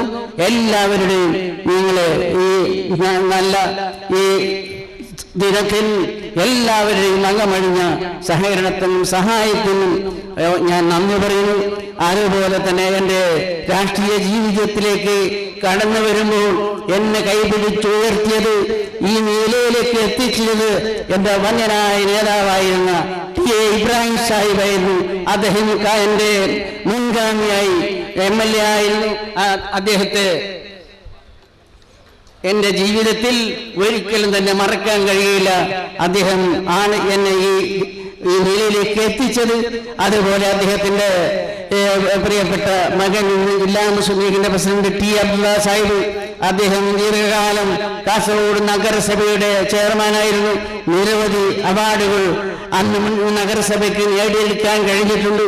അതുകൊണ്ട് തന്നെ ആ നേതാക്കളുടെ കാൽപ്പാടുകൾ പിന്തുണകൊണ്ട് പ്രവർത്തിക്കാൻ ഞാൻ പരമാവധി ശ്രമിച്ചിട്ടുണ്ട്. അവർക്കെല്ലാം സർവശക്തൻ അനുഗ്രഹം നൽകട്ടെ എന്ന് പ്രാർത്ഥിച്ചുകൊണ്ട് ഒന്നുകൂടി ഈ ആദരവിന് 1000 നന്ദി പ്രകാശിപ്പിച്ചുകൊണ്ട് ഞാൻ അവസാനിപ്പിക്കുന്നു. ജയ്ഭായ്.